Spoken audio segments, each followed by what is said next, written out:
ഞാൻ ഡോക്ടർ അജിത്. ഞാൻ കാരിത്താസ് ഹോസ്പിറ്റലിലെ എമർജൻസിയുടെ സീനിയർ കൺസൾട്ടന്റ് ആയിട്ട് വർക്ക് ചെയ്യുന്നു. കാരിത്താസ് ഗ്രൂപ്പിന്റെ ചീഫ് ഓപ്പറേറ്റിംഗ് ഓഫീസറും group ഹെഡുമാണ്.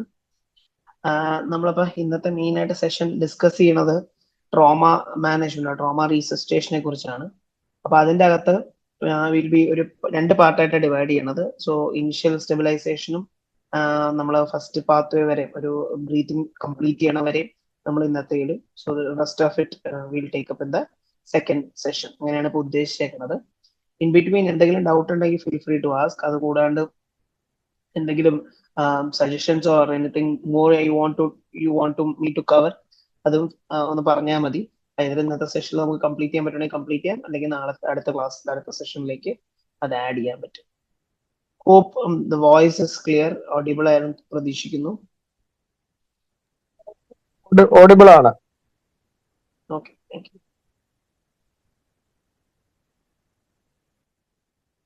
So I'll just share the slides.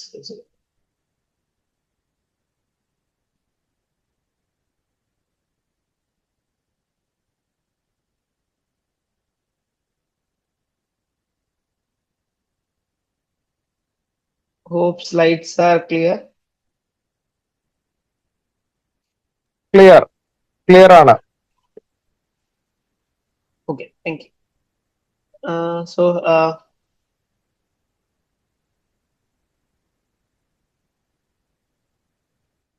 So today's as discussed in the session mainly ഉദ്ദേശിക്കുന്ന ട്രോമ റീസസിറ്റേഷനെ കുറിച്ചാണ്. അപ്പം this is Caritas Hospital in general. So advanced trauma resuscitation, as I told, it is divided into 2 parts. The part 1 we will be trying to cover the basics about how trauma needs to be managed up to breathing part of the trauma. Then on the second subsequent session, we will be covering that. So imagine and ഏറ്റവും നല്ലത് കാരണം trauma ആയതുകൊണ്ടും ഇങ്ങനത്തെ ഒരു topic ആയതുകൊണ്ടും interactive ആയ അത്രയും നല്ലതാണ്. സോ ദാറ്റ് ഡിസ്കസ് ചെയ്ത് തന്നെ പോകാൻ പറ്റിക്കഴിഞ്ഞാൽ it will be useful to both the sides. അതുകൊണ്ട് feel free to talk, feel free to unmute and comment, and feel free to discuss regarding it. So will start with the case scenario. നമ്മൾ സ്ഥിരമായിട്ട് നമ്മൾ trauma എന്ന് പറയുന്നത് ഒരു emergency department വെച്ച് നോക്കുമ്പോഴത്തേക്കും സ്ഥിരമായിട്ട് നടക്കുന്ന ഒരു കാര്യമാണ് ട്രോമ റീസസിറ്റേഷൻ അല്ലെങ്കിൽ ട്രോമ പേഷ്യൻസ്.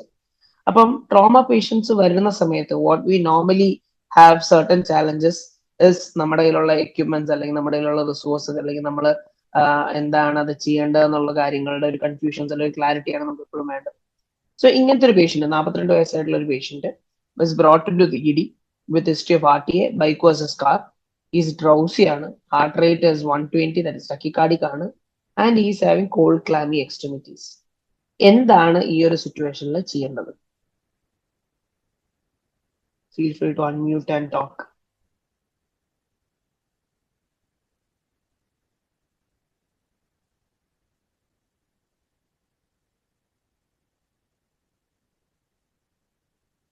ഇങ്ങനത്തെ ഒരു കേസ് നിങ്ങളുടെ കാഷ്വാലിറ്റിയിലേക്ക് വരുന്ന സമയത്ത് നമ്മൾ എന്തായിരിക്കണം ഈ ഒരു പോയിന്റിൽ ചെയ്യേണ്ടത്, അല്ലെങ്കിൽ എന്താണ് റൂട്ടീൻ ചെയ്യാറുള്ളത്? പാർട്ടിസിപ്പൻസിന് അൺമ്യൂട്ട് ചെയ്ത് ഇന്ററാക്ട് ചെയ്ത് ചെയ്യാം കേട്ടോ.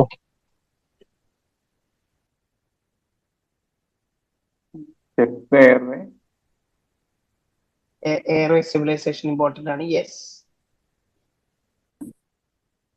വേറെ എന്തെങ്കിലും? Patient likely to be in hypotension, so put 2 large bore IV cannula and start bolus IV fluid. Okay, so basically ഒരു അൺസ്റ്റെബിലിറ്റി സസ്പെക്ട് ചെയ്യണോണ്ട് നമുക്ക് റീസസിറ്റേഷൻ ഹൈപ്പോടെൻസിയും കൂടെ ആയതുകൊണ്ട് ഫ്ലൂയിഡ്സ് സ്റ്റാർട്ട് ചെയ്യാനുള്ള ലാർജ് ബോർ കാനുല ഡെഫിനറ്റ്ലി. വേറെ എനിത്തിങ് എൽസ്?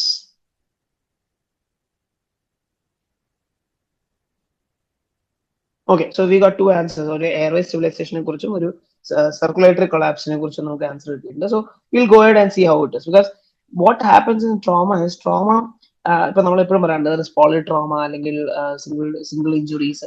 ഈ ട്രോമയുടെ ഏറ്റവും വലിയ പ്രോബ്ലം എന്ന് പറയുന്നത് പല സമയങ്ങളിലും നമ്മൾ കാണാത്തതായിട്ട് ഉള്ള ഇഞ്ചുറീസ് വളരെ കൂടുതലാണ്. ആൻഡ് പല സമയങ്ങളിലും patients because of the adrenaline rush or because of they becoming unresponsive, നമുക്ക് ക്ലിയർ ഹിസ്റ്ററി കിട്ടാനോ ക്ലിയർ അസസ്മെന്റ് കിട്ടാനോ ഭയങ്കര പാടുള്ള സമയം. പക്ഷെ ഇതിനകത്തൊരു ടിക്കിംഗ് ബോംബായത് പക്ഷെ കറക്റ്റ് സമയത്ത് മാനേജ് ചെയ്തില്ലെങ്കിൽ പേഷ്യന്റ് കുളമാവാനും അറസ്റ്റിലേക്ക് പോകാനുള്ള ചാൻസ് വളരെ കൂടുതലാണ്. And 99% of time we are playing with a big question mark. നമുക്ക് എന്താ ഡയഗ്നോസ് ഒരു ഐഡിയ ഇല്ല, എന്തൊക്കെ ഇഞ്ചുറീസ് ആണെന്ന് നമുക്ക് ഒരു ഐഡിയ ഇല്ല. So it is important that the resuscitation methodology is uniformly practice so that we don't miss injuries and we manage it effectively. അപ്പം നമ്മൾ ഇന്നത്തെ സെഷന്റെ ഒബ്ജക്റ്റീവ് എന്ന് പറയുന്നത് ഒരു ട്രോമ വന്നു കഴിഞ്ഞാൽ ഒരു കോമൺ ലാംഗ്വേജ്, അതെങ്ങനെ ഇനിഷ്യലി ഇവാലുവേറ്റ് ചെയ്യണം, അതിന്റെ പ്രൈമറി സർവേ സെക്കൻഡറി സർവേ എന്ന് പറഞ്ഞ കൺസെപ്റ്റ് എന്താണ്, ഒരു ടീം അപ്രോച്ച് എന്താണ്, ഇത്രയാണ് നമ്മൾ ഇന്നത്തെ ടോപ്പിക്കിൽ കവർ ചെയ്ത് പോകാൻ ഉദ്ദേശിക്കുന്നത്. അപ്പോൾ ഒരു ഇനിഷ്യൽ അസസ്മെന്റ്, ഒരു ട്രോമ വന്നു കഴിഞ്ഞാൽ ഇനിഷ്യൽ അസസ്മെന്റ് എന്ന് പറയുന്ന കാര്യം നമ്മൾ ബ്രോഡ്ലി ഒരു 7 ക്രൈറ്റീരിയ ആയിട്ടാണ് ഡിവൈഡ് ചെയ്തേക്കുന്നത്. ഇതാണ് ഒരു broad criteria of trauma management basic schemes. ഇന്നത്തെ starting with preparation till transfer. ഈ പ്രിപ്പറേഷൻ തൊട്ട് ട്രാൻസ്ഫർ വരെയുള്ള ഓരോ പോയിന്റുകളും അതിൻ്റെതായ ഇമ്പോർട്ടന്റ് ആണ് ട്രോമയിൽ. എന്താണ് പ്രിപ്പറേഷൻ കൊണ്ട് ഉദ്ദേശിക്കുന്നത്, അല്ലെ എന്താണ് ട്രയാജ് കൊണ്ട് ഉദ്ദേശിക്കുന്നത് എന്നുള്ളത് നമുക്കൊന്ന് ഡിസ്കസ് ചെയ്തിട്ട് ആദ്യത്തിലേക്ക് പോവാം.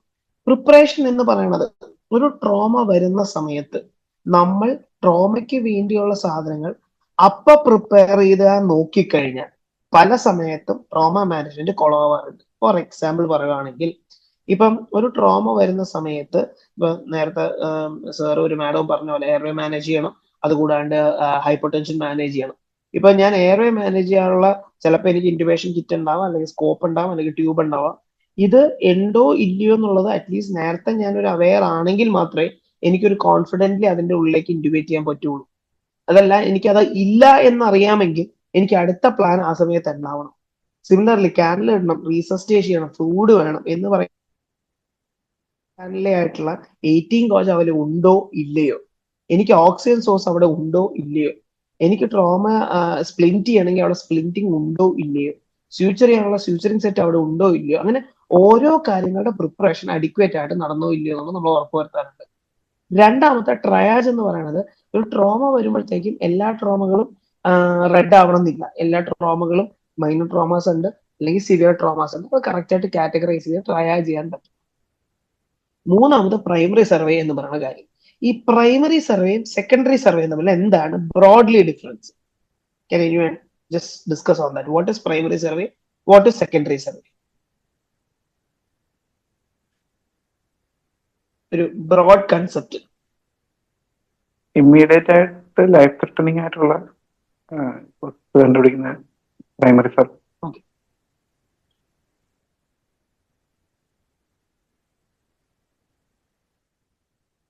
അപ്പൊ സെക്കൻഡറി സർവേ അപ്പൊ എന്തായിരിക്കും?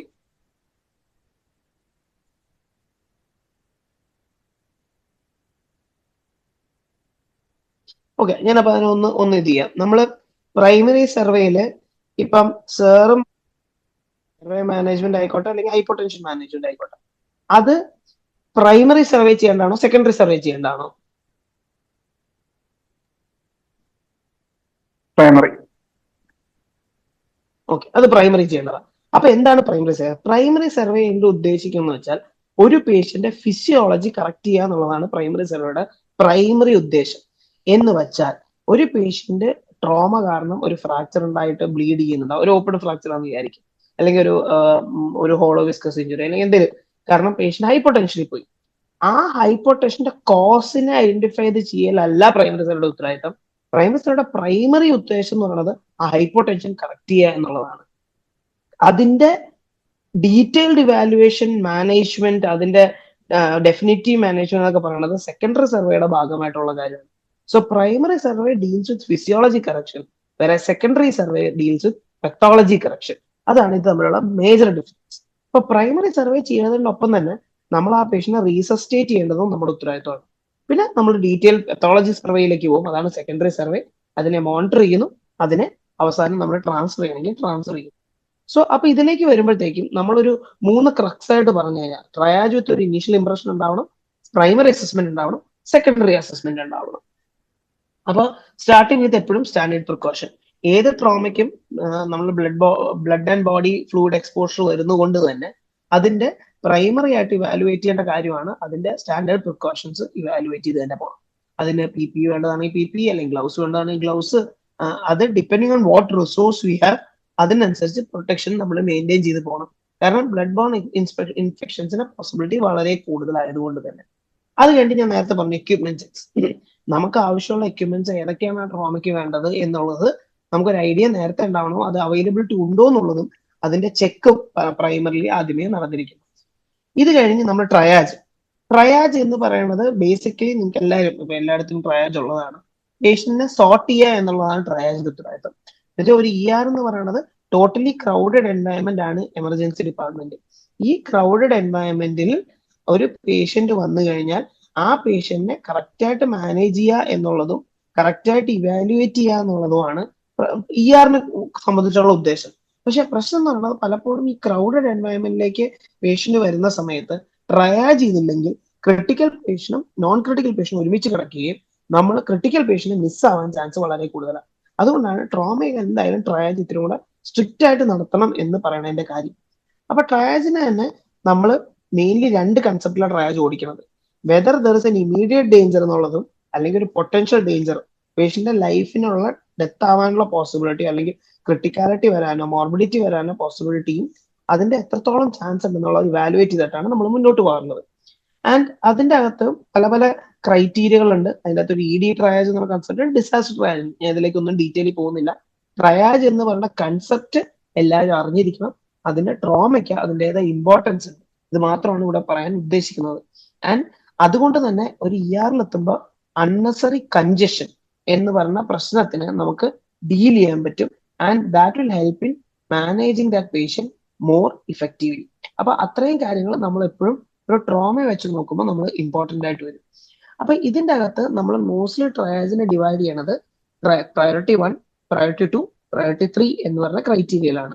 പ്രയോറിറ്റി 1 എന്ന് പറയുന്നത് റെഡും, 2 എന്ന് പറയുന്നത് യെല്ലോയും, 3 എന്ന് പറയുന്നത് ഗ്രീനും ആണ്. I am sure that most of the doctors here is aware about all this. അതുകൊണ്ട് എഗെയിൻ ഇതിന്റെ അധികം കൺസെപ്റ്റിലേക്ക് പോകുന്നില്ല. പക്ഷെ ട്രയാജ് എന്ന് പറയുന്ന protocol is mandatory when it comes to emergency department, especially in trauma, because it is very easy to miss injuries and it is important that we triage them adequately. പല type triage ഉണ്ട്. Simple triage ഉണ്ട്, advance triage ഉണ്ട്, continuous integrated triage ഉണ്ട്, reverse triage ഉണ്ട്. ഈ ട്രയാജിന്റെ ഇത് പലതും പല മെത്തഡോളജി പോകുന്ന ട്രയാജ് ആണ്. സിമ്പിൾ ട്രയാജും അഡ്വാൻസ് ട്രയാജും കണ്ടിന്യൂസ് ഇന്റഗ്രേറ്റഡ് ട്രയാജും ഒക്കെ ട്രോമയുടെ പ്രൈമറി മെത്തഡോളജിയിൽ വരുന്ന ട്രയാജ് മെത്തേഡ്സ് ആണ്. ട്രയാജ് പ്രോട്ടോകോൾസ് ഞാൻ ആവശ്യമുണ്ട്, ആർക്കെങ്കിലും ഡൗട്ട് ഉണ്ടെങ്കിൽ അതിലേക്ക് ഞാൻ ഡീറ്റെയിൽ വരാം. ഞാൻ ട്രയാജ് ചെയ്യണമെന്നും ഇങ്ങനത്തെ പ്രോട്ടോകോൾ ഉണ്ടെന്നും മാത്രമാണ് ഇവിടെ പറയാൻ ഉദ്ദേശിക്കുന്നത്. If anything clarity is needed we can definitely discuss on this as well. അത് കഴിഞ്ഞ് നമ്മുടെ പ്രൈമറി ക്രക്സ് ആയ ട്രോമ റീസസിറ്റേഷനിലേക്ക് നമ്മൾ എത്തുന്നു. അപ്പൊ നമ്മൾ എല്ലാ കാര്യങ്ങളും അറേഞ്ച് ചെയ്തു, നമ്മുടെ പേഴ്സണൽ പ്രൊട്ടക്റ്റീവ് എക്യുപ്മെന്റ്സും നമ്മൾ സെറ്റ് ചെയ്തു. അത് കഴിഞ്ഞ് നമ്മളൊരു പേഷ്യന്റ് വരുമ്പോൾ അവരെ ട്രയാജ് ചെയ്തു. അത് കഴിഞ്ഞിട്ടാണ് നമ്മൾ റീസസിറ്റേഷൻ മെത്തഡോളജിയിലേക്ക് വരുന്നത്. അപ്പൊ റീസസിറ്റേഷൻ മെത്തഡോളജി നമ്മൾ ക്രക്സ് ആയിട്ട് കുറച്ച് ഡിവൈഡ് ചെയ്തിട്ടുണ്ട്. നമ്മൾ നേരത്തെ പറഞ്ഞു സ്റ്റെപ്പുകൾ എന്താണ്, പ്രൈമറി സർവേയെ കുറിച്ചും റീസസിറ്റേഷനെ കുറിച്ചൊക്കെ നമ്മളൊരു ബ്രോഡ് ഡെഫിനേഷൻ പറഞ്ഞു. ഇപ്പൊ നമ്മൾ നേരത്തെ പറഞ്ഞ പോലെ rapid primary survey physiology correct ചെയ്യാനും അതിന്റെ അകത്ത് അതിന്റെ സൈമൾട്ടേനിയസ് റീസസിറ്റേഷൻ നടക്കണം, റീവാലുവേഷൻ നടക്കണം. സെക്കൻഡറി സർവേയിൽ anatomy and physiology correction, pathology കറക്ഷനും റീ അസസ്മെന്റുമാണ് അതിനകത്ത് വരുന്നത്. ഇതാണ് അതിന്റെ ഫ്ലോ ചാർട്ട്.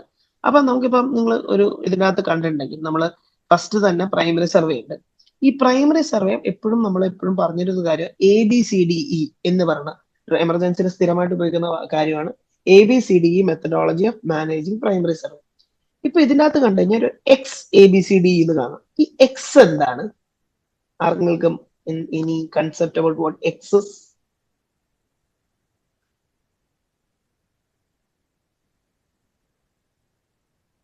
എക്സ് എന്താന്ന് എന്തെങ്കിലും അഭിപ്രായം ഉണ്ടോ?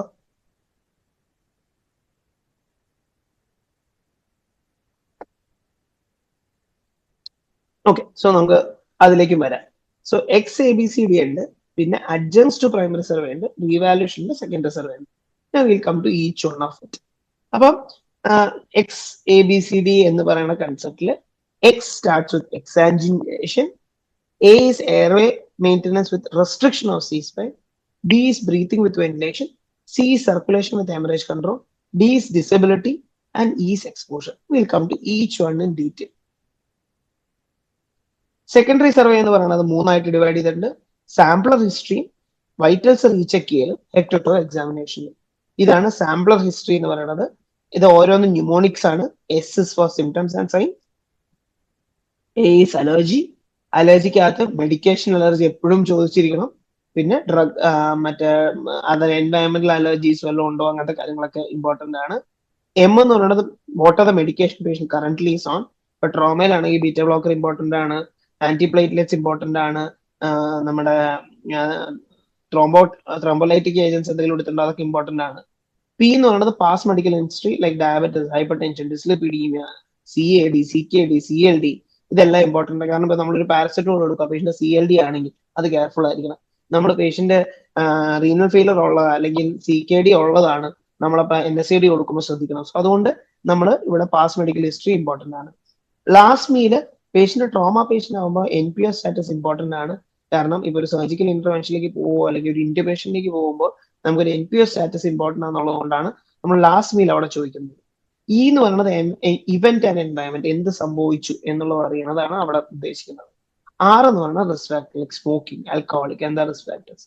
ഇതാണ് ഈ സാമ്പിളർ ഹിസ്റ്ററി എന്ന് പറയുന്നതിന്റെ mnemonic. Symptoms and signs, allergies, medication, past medical history, last meal, events and environments and risk factors. ഇത്രയും കാര്യങ്ങൾ നമുക്ക് അറിഞ്ഞാൽ മാത്രമാണ് നമുക്കൊരു പേഷ്യന്റ് ട്രോമ പേഷ്യന്റ് റീസസ്റ്റേറ്റ് ചെയ്യുന്നതിന്റെ ഒപ്പം തന്നെ നമുക്ക് അതിന്റെ അടുത്ത മാനേജ്മെന്റിനെ കുറിച്ച് പ്ലാൻ ചെയ്യാനും ഈ കാര്യം സഹായിക്കും. ഇതിനാണ് സെക്കൻഡറി സർവേയുടെ ഒരു പാർട്ട്. നമ്മൾ ഹെഡ് ടു ടോ എക്സാമിനേഷൻ പറഞ്ഞു, സാമ്പിൾ ഹിസ്റ്ററി പറഞ്ഞു, അതിന്റെ ഒപ്പം കംപ്ലീറ്റ് എക്സാമിനേഷൻ. ഇത്രയാണ് നമ്മൾ സെക്കൻഡറി സർവേയിൽ വരുന്ന കാര്യം. Last definitive care. നമുക്ക് ആംബുലൻസിൽ ഷിഫ്റ്റ് ചെയ്യേണ്ടതാണെങ്കിൽ ഷിഫ്റ്റ് ചെയ്യണം, എവിടേക്ക് ഷിഫ്റ്റ് ചെയ്യണം നമ്മൾ നോക്കിയിട്ട് ഡെഫിനറ്റീവ് കെയർ എന്നാണ് കൺസെപ്റ്റ് വരുന്നത്. അപ്പൊ നമ്മളൊരു ക്വിക്ക് അസസ്മെന്റ്, നമ്മളൊരു പേഷ്യന്റ് വന്നു കഴിഞ്ഞാൽ പെട്ടെന്ന് എങ്ങനെ പേഷ്യന്റ് അൺസ്റ്റേബിൾ ആണോ സ്റ്റേബിൾ ആണോ എന്ന് എങ്ങനെ പെട്ടെന്ന് അറിയാൻ പറ്റും? എന്താണ് ഈ 10 seconds assessment? How do you understand patient is unstable or stable with തന്നെ? ഇപ്പൊ 2 കോളം പേഷ്യന്റ് വന്നു, ഇതിന്റെ ആദ്യത്തെ ആരെ കാണണം എന്നുള്ളത് എങ്ങനെ എനിക്ക് തിരിച്ചറിയാൻ പറ്റും? അല്ലെങ്കിൽ ഒരു പോളിട്രോമ വന്നു, അല്ലെങ്കിൽ 3-4 മൾട്ടിപ്പിൾ കാഷ്വാലിറ്റീസ് ഒരുമിച്ച് വന്നു. അങ്ങനെ വരുന്ന സമയത്ത് നമുക്ക് എങ്ങനെയാണ് പേഷ്യന്റ് സ്റ്റേബിൾ ആണോ അല്ലെങ്കിൽ ഒരു ഏതാണ് ബെറ്റർ അല്ലെങ്കിൽ ആരെയാണ് പെട്ടെന്ന് ഞാൻ കാണേണ്ടത് എന്നുള്ളത് എനിക്ക് എങ്ങനെ തിരിച്ചറിയാൻ പറ്റും? കോൺഷ്യസ് ആണോ അൺകോൺഷ്യസ് ആണോ? ഓക്കെ, കോൺഷ്യസ് ആണോ അൺകോൺഷ്യസ് ആണോ? യെസ്.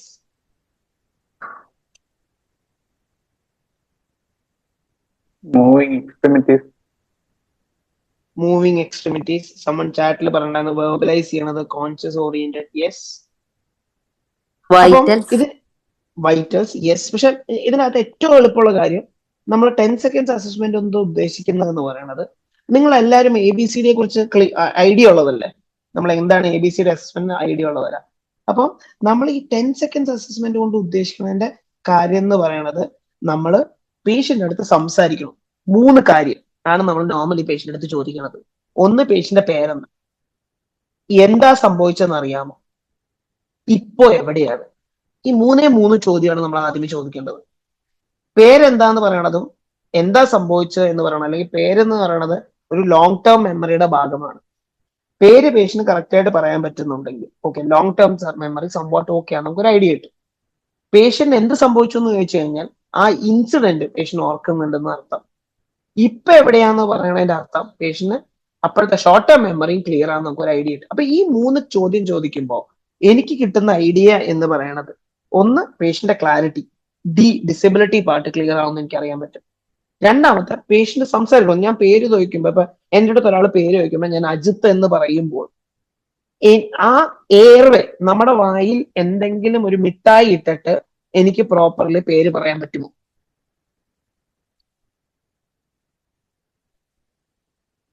എന്റെ വായിൽ ഈവൻ ഒരു ചെറിയ ചോക്ലേറ്റ് ഇരുന്നുകൊണ്ട് എനിക്ക് പ്രോപ്പർ ആയിട്ട് എന്റെ പേര് ക്ലിയർ ആയിട്ട് പറയാൻ പറ്റുമോ?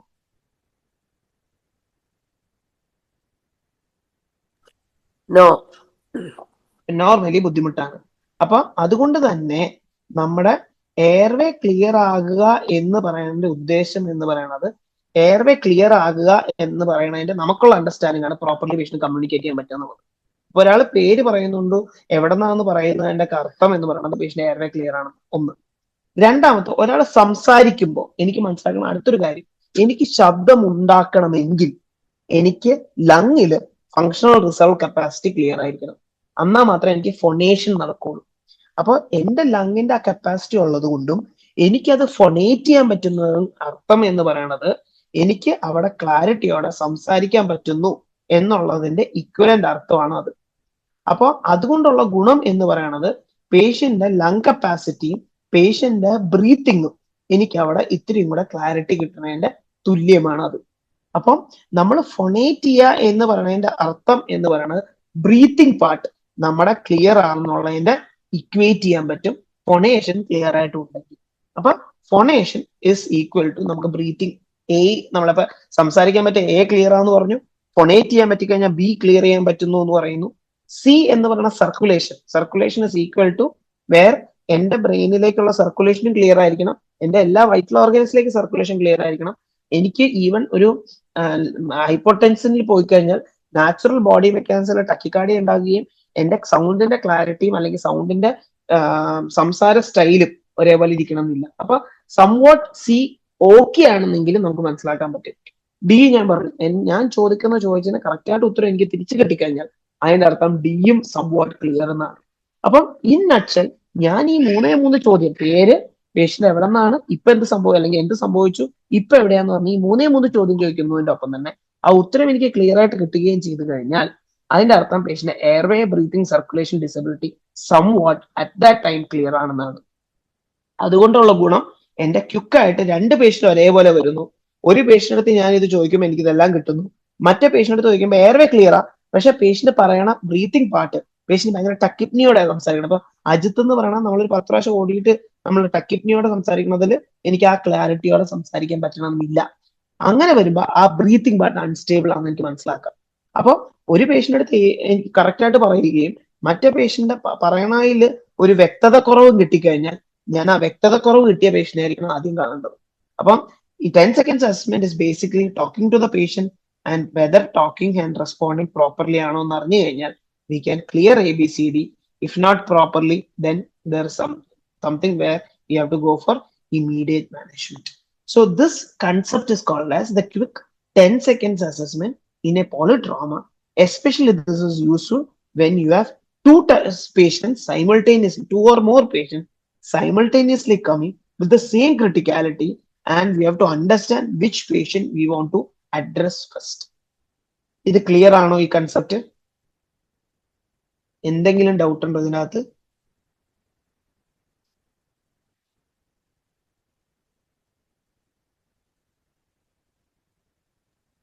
Any doubts in this? Is this concept clear? Yes. Okay, fine. So അതിൽ നിന്ന് നമ്മൾ അടുത്തേക്ക് പോകുന്നു.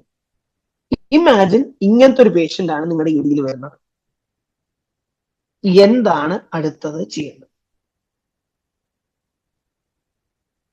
നിങ്ങളെല്ലാം ഈ ഒരു പടം നോക്കുക. ഇത് എല്ലാരും കാണുന്ന ടൈപ്പ് പേഷ്യൻസ് ആണ്. ഇങ്ങനത്തെ ഒരു പേഷ്യന്റ് വന്നു കഴിഞ്ഞാൽ അടുത്തത് എന്താണ് നിങ്ങൾ ചെയ്യേണ്ടത്?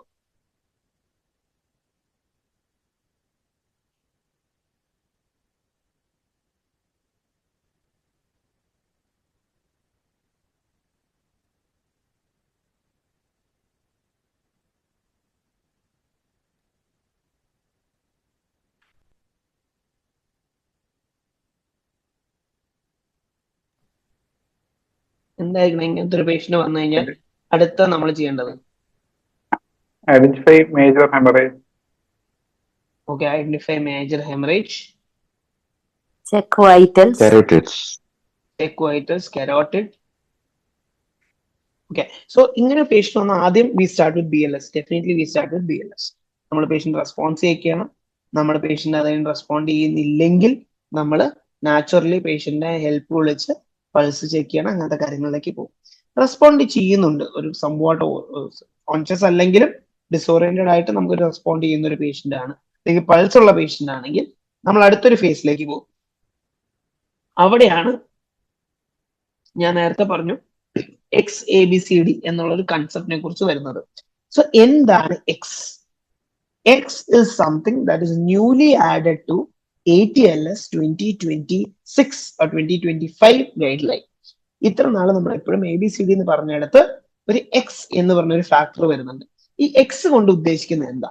ഒരു പേഷ്യന്റിന്റെ നമ്മൾ എയർവേ ബ്രീത്തിങ് സർക്കുലേഷനിൽ പണ്ട് സർക്കുലേഷൻ വിത്ത് ഹെമറേജ് കൺട്രോൾ എന്ന് പറഞ്ഞ സ്ഥലത്ത് നമ്മൾ more focus on haemorrhage, external haemorrhage control എന്ന് പറഞ്ഞത് മോർ ഫോക്കസ് നമ്മൾ സിയിലെത്തുമ്പോ ഉണ്ടാവുള്ളൂ. പക്ഷെ പ്രശ്നം എന്ന് പറയുന്നത് നമുക്കൊരു ആ സിയിലെത്തുമ്പോഴത്തേക്കും ചിലപ്പോൾ കുറെ ബ്ലഡ് ലോസിലേക്ക് പോവുകയും അവിടെ ഒരു ഇഞ്ചുറി വരുന്ന അല്ലെങ്കിൽ ഒരു വേഴ്സണിങ് വരാനുള്ള സാധ്യത എപ്പോഴും കൂടുതലാണ്. അതുകൊണ്ടാണ് ഈ എക്സ് എന്ന് പറയുന്ന ഫാക്ടറിനെ ആദ്യമേ കൊണ്ടിട്ടേക്കുന്നത്. എക്സ് കൊണ്ട് ഉദ്ദേശിക്കുന്നത് ബ്ലീഡിങ് കൺട്രോൾ എന്നുള്ളതാണ്. ട്രോമയിൽ എക്സ്റ്റേണൽ ബ്ലീഡിങ് ആയിക്കോട്ടെ അല്ലെങ്കിൽ നമുക്ക് വിസിബിൾ ബ്ലീഡിങ്സ് ഉണ്ടെങ്കിൽ അതിനെ ഇനിഷ്യലി തന്നെ കൺട്രോൾ ചെയ്യുക. അതാണ് എക്സ് എന്ന് പറയുന്ന സാധനത്തെ കൊണ്ട് ഉദ്ദേശിക്കുന്നത്. എക്സാഞ്ചുനേഷൻ മീൻസ് കൺട്രോളിങ് ബ്ലീഡിങ്. അത് പല രീതിയിൽ കൺട്രോൾ ചെയ്യാം. ഇപ്പൊ നമുക്കൊരു ഇഞ്ചുറി ഉണ്ടായി, ഇപ്പൊ ഇതേപോലത്തെ ഒരു ഇഞ്ചുറി ഉണ്ട്, ഇതൊരു അബ്ഡോമൻ ബ്ലീഡ് ആണ്, അതും എക്സാഞ്ചുനേഷനിൽ വരുന്ന ഒരു ഫാക്ടറാണ്. ഒരു ബ്ലീഡിങ് നടന്നിട്ടുണ്ട് അകത്ത്, അതിനെ മാനേജ് ചെയ്യേണ്ടി വരും. അല്ലെങ്കിൽ ഒരു കട്ട് ഇഞ്ചുറി ഉണ്ടായിട്ടുണ്ട്, ഒരു ആർട്ടീരിയൽ കട്ട് ഉണ്ട്, ഒരു വീനസ് കട്ട് ഉണ്ട്, ബ്ലഡ് പ്രൊഫ്യൂസിൽ പോകുന്നുണ്ട്. ഇങ്ങനത്തെ കേസുകളൊക്കെ എന്താണ് ചെയ്യേണ്ടത്? So these are called as junction. എനിക്ക് ഇത് നമ്മുടെ നാട്ടിൽ അത്ര കോമൺ അല്ല, പക്ഷെ I just want to introduce this. These are called as junctional tourniquet methodology. എന്ന് പറയണത് വെച്ചാൽ ഒരു ഇഞ്ചുറി വന്നു കഴിഞ്ഞാൽ ആ ഇഞ്ചുറിയുടെ 2 to 3 ഇഞ്ചസ് മുകളിലായിട്ട് ടോണിക് അപ്ലൈ ചെയ്ത് കഴിയുമ്പോൾ നാച്ചുറലി ആർട്ടീരിയൽ സപ്ലൈ അവിടെ കട്ടാകുകയും അവിടുത്തെ ബ്ലീഡിങ് കൺട്രോൾ ചെയ്യാനും കൂടെ പറ്റും. അപ്പൊ നമ്മളൊരു ബ്ലീഡിങ് കൺട്രോൾ എന്ന് പറഞ്ഞ് ഉദ്ദേശിക്കുന്നത് അവിടെ സ്യൂച്ചർ ചെയ്ത് അല്ലെങ്കിൽ നമുക്ക് സ്റ്റേ സ്യൂച്ചർ ചെയ്യാൻ പറ്റുവാണെങ്കിൽ സ്റ്റേ സ്യൂച്ചർ ചെയ്യാം, അത് വേറെ കാര്യം. പക്ഷെ ചിലപ്പോൾ ഒരു ആർട്ടീരിയൽ ബ്ലീഡ് അല്ലെങ്കിൽ വീനസ് ബ്ലീഡ് ആണെങ്കിൽ നമുക്ക് ആ വെയിനിനെ അല്ലെങ്കിൽ ആർട്ടറിനെ കണ്ടുപിടിച്ച് സ്യൂച്ചർ ചെയ്യാൻ ചിലപ്പോൾ ടൈം കൺസ്യൂം ചെയ്യും. അപ്പൊ അവിടെ നമുക്കൊരു ഇമ്മീഡിയറ്റ് കൺട്രോൾ എന്ന് പറയുന്നത് നമുക്ക് അവിടെ ക്ലോസ് ചെയ്യുക അല്ലെങ്കിൽ അതിനെ കൺട്രോൾ ചെയ്യുക എന്നുള്ളത് മാത്രമാണ്. അവിടെ ആ ഇമ്മീഡിയറ്റ് ആയിട്ട് ബ്ലഡ് ലോസിനെ ഹോൾഡ് ചെയ്യുക എന്നുള്ളതാണ്. അവിടെയാണ് ഏറ്റവും കൂടുതൽ ടോണിക് ആപ്ലിക്കേഷൻ വരുന്നത്. അപ്പൊ ഈ tourniquets, these are certain types of tourniquets. ഇതെന്ന് പറയുന്നത് നമ്മള് നമ്മുടെ ചെസ്റ്റോൾ ഇഞ്ചുറീസ് എന്തെങ്കിലും ഉണ്ടെങ്കിൽ കൺട്രോൾ ചെയ്യാൻ ഉപയോഗിക്കുന്നത്, ഇത് പെൽവിക് ഇഞ്ചുറീസ് ഉണ്ടെങ്കിൽ നമ്മൾ കൺട്രോൾ ചെയ്യാൻ ഉപയോഗിക്കുന്നത്, ഇത് ആണെങ്കിൽ നമ്മുടെ ഡിസ്റ്റൽ ലിംസ് ഇഞ്ചുറീസ് ആണ് ഉദ്ദേശിക്കുന്നത്.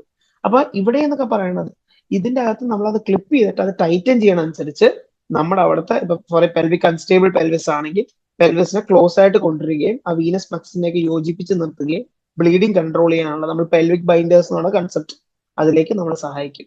ഇപ്പൊ ഡിസ്റ്റൽ ലെഗ്സിലൊക്കെ ആണെങ്കിൽ ഇത് നമുക്ക് അതിനകത്ത് ബ്ലീഡിങ് കൺട്രോൾ ചെയ്യാൻ അവിടെയും സഹായിക്കും. പിന്നെ ഇതൊന്നും നമ്മുടെ നാട്ടിൽ ഭയങ്കര കോമൺ അല്ല. അപ്പൊ so what we can do about it? And അതിനെ കുറിച്ചാണ് നമ്മൾ lots of studies which shows that effectiveness of these. നമ്മുടെ നാട്ടിൽ എന്തൊക്കെയാ ഇപ്പൊ ഇതൊരു ടൈപ്പ് ഓഫ് ടോണിക്ക് നമുക്ക് ഈവൻ നാട്ടിലും കിട്ടാവുന്നതാണ്. ബേസിക്കലി ഇത് ഇത്രേ ഉള്ളൂ.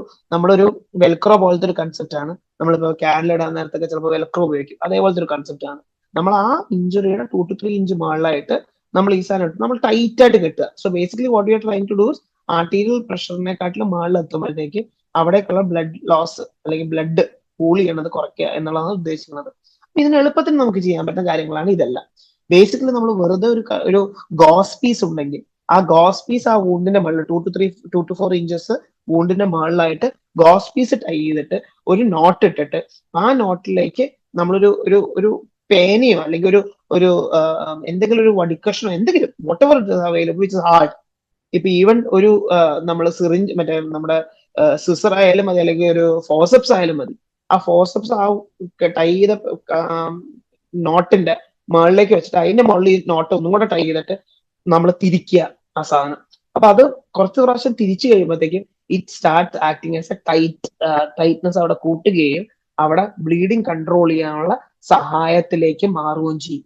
അപ്പം ഇവിടെ എന്ന് പറയുന്നത് ആ ടൈറ്റ്നെസ് ഇപ്പൊ നിങ്ങൾക്ക് പടം കണ്ടു കഴിഞ്ഞാൽ മനസ്സിലാവും. നമ്മളൊരു നോട്ട് ഉണ്ടാക്കി അതിന്റെ മുകളിലൊരു എന്തെങ്കിലും ഒരു സാധനം നമ്മൾ ലൈക്ക് ഒരു ഹാർഡ് സാധനം ലൈക്ക് ഈവൺ എ ഫോസപ്സ് നമ്മൾ വച്ചു അതിന്റെ മുകളിലൊരു നോട്ട് ഉണ്ടാക്കി ആ നോട്ട് വെച്ച് ഇത് മൾട്ടിപ്പിൾ പ്രാവശ്യം തിരിച്ചു കഴിയുമ്പോഴത്തേക്കും ഇവിടേക്കുള്ള ആർട്ടീരിയൽ ബ്ലഡ് ഫ്ലോ കുറയുകയും ബ്ലഡ് നിൽക്കുകയും ചെയ്യും. അപ്പൊ ഇത് നമുക്ക് റൊട്ടീനിൽ ഇപ്പൊ കണ്ട് ഈ പടം കണ്ടുകഴിഞ്ഞാൽ നിങ്ങൾ ഒരു ഗോസ് വെച്ചു അതിനെ ഒന്ന് കെട്ടി അതിന്റെ മുകളിൽ ഒരു എന്തെങ്കിലും ഹാർഡ് ആയിട്ടുള്ള സാധനം വെച്ചു അതിന്റെ മുകളിൽ നിങ്ങൾ കെട്ടി എന്നിട്ട് അത് തിരിച്ചുകൊണ്ടിരിക്കുന്നു. So this acts as a tourniquet. What is advantage? It will control bleeding. ആ ബ്ലീഡിങ് കൺട്രോൾ ചെയ്യുന്നതുകൊണ്ട് നമുക്ക് ഹൈപ്പോടെൻഷ്യലേക്ക് പേഷ്യന്റ് പോകുന്നതിനെ കൺട്രോൾ ചെയ്യാൻ സഹായിക്കും. So this is one of the most effective method for controlling bleeding which is one of the most first step in managing any trauma patient. ഇനി ഇതിന്റെ അകത്ത് ഇതും നമുക്കില്ലെങ്കിൽ നമുക്ക് എളുപ്പത്തിന് ചെയ്യാൻ പറ്റുന്ന കാര്യം നമുക്കൊരു മാനുവൽ ബി പി കഫ് ഉണ്ടെങ്കിൽ ബി പി എടുത്തിട്ട് സിസ്റ്റോളിക് ബി പിനെക്കാട്ടിലും 20 മുകളിൽ കയറ്റുക. For example patient systolic B P ആ സമയത്ത് 120 ഉള്ളെങ്കിൽ നമ്മൾ 140 വെച്ച് BP കഫിനെ ലോക്ക് ചെയ്ത് വെക്കുക. അപ്പൊ നാച്ചുറലി ആ ടൈറ്റ്നസ് അവിടെ കൊടുക്കുകയും again that acts as a controlling tonic. അപ്പൊ this will help in preventing blood loss. And what it helps in blood loss prevent ചെയ്യണമുണ്ട് പേഷ്യന്റ് ഹൈപ്പോടെൻഷനിൽ പോവുകയും പ്രിവെന്റ് ചെയ്യും. ഹൈപ്പോടെൻഷനിൽ നമ്മളൊരു പേഷ്യന്റ് പോയി കഴിഞ്ഞാൽ ആ hypotension not only affects the heart, it can affect the brain, it can affect the kidney and it can affect other vital organs. Most of the time ഈ ഹൈപ്പോടെൻഷൻ പോയി കഴിയുമ്പോൾ പേഷ്യന്റ് DIC-യിലേക്ക് പോകാനുള്ള പോസിബിലിറ്റി, പേഷ്യന്റ് AKI-യിലേക്ക് പോകാനുള്ള possibility, patient ischemic ഹെപ്പറ്റൈറ്റിസിലേക്ക് പോകാനുള്ള possibility, അതുകൂടാണ്ട് patient ischemic എൻകഫലോപ്പതിയിലേക്ക് പോകാനുള്ള possibility എല്ലാം വളരെ high ആണ്. ആൻഡ് ഇതിന്റെ അടുത്ത മെക്കാനിസത്തിലെ കോമ്പൻസേറ്ററി മെക്കാനിസത്തിൽ പേഷ്യന്റ് ടക്കിക്കാർഡിക് ആകുകയും പേഷ്യന്റ് അതിന്റെ ടക്കിഡ്നി ആകുകയും അങ്ങനെ പല പല വൈറ്റൽ ഇൻസ്റ്റെബിലിറ്റിയിലേക്ക് പേഷ്യന്റ് പോകാൻ പോകും. അതിന്റെ ഒപ്പം നമ്മൾ ബ്ലഡ് ട്രാൻസ്ഫ്യൂസ് ചെയ്യേണ്ടി വരും, ഫ്ലൂയിഡ് ഹൈഡ്രേഷൻ ചെയ്യേണ്ടി വരും. അപ്പൊ നമ്മളൊരു മാസീവ് ട്രാൻസ്ഫ്യൂഷൻ മാസീവായിട്ട് ബ്ലഡ് കൊടുത്ത് മാസീവായിട്ട് ഫ്ലൂയിഡ്സ് കൊടുത്തു കഴിഞ്ഞാൽ അത് ഡൈലൂഷണൽ കൊളാഗോപ്പതിയിലേക്ക് പോകാനും സാധ്യതയുണ്ട്. അങ്ങനെ പേഷ്യന്റ് അൺസ്റ്റെബിലിറ്റിയിലേക്കും DIC-യിലേക്കും പോകാൻ ഒത്തിരി പോസിബിലിറ്റീസ് ഉള്ളത് കൊണ്ടാണ് ഈ എക്സിനെ എടുത്ത് ആദ്യമേ അല്ലെങ്കിൽ കൺട്രോൾ ബ്ലീഡിങ് എക്സാഞ്ചുവേഷൻ എടുത്ത് ആദ്യമേ ഇട്ട് നമ്മുടെ ഇടിയിൽ വന്നാൽ ആദ്യത്തെ കൺട്രോൾ ഷുഡ് ബി ബ്ലീഡിങ് എന്ന് പറഞ്ഞ കൺസെപ്റ്റിലേക്ക് മാറിയേക്കുന്നത്. And tourniquet is one methodology, സ്റ്റേ ഫ്യൂച്ചേഴ്സ് അതർ മെത്തഡോളജി.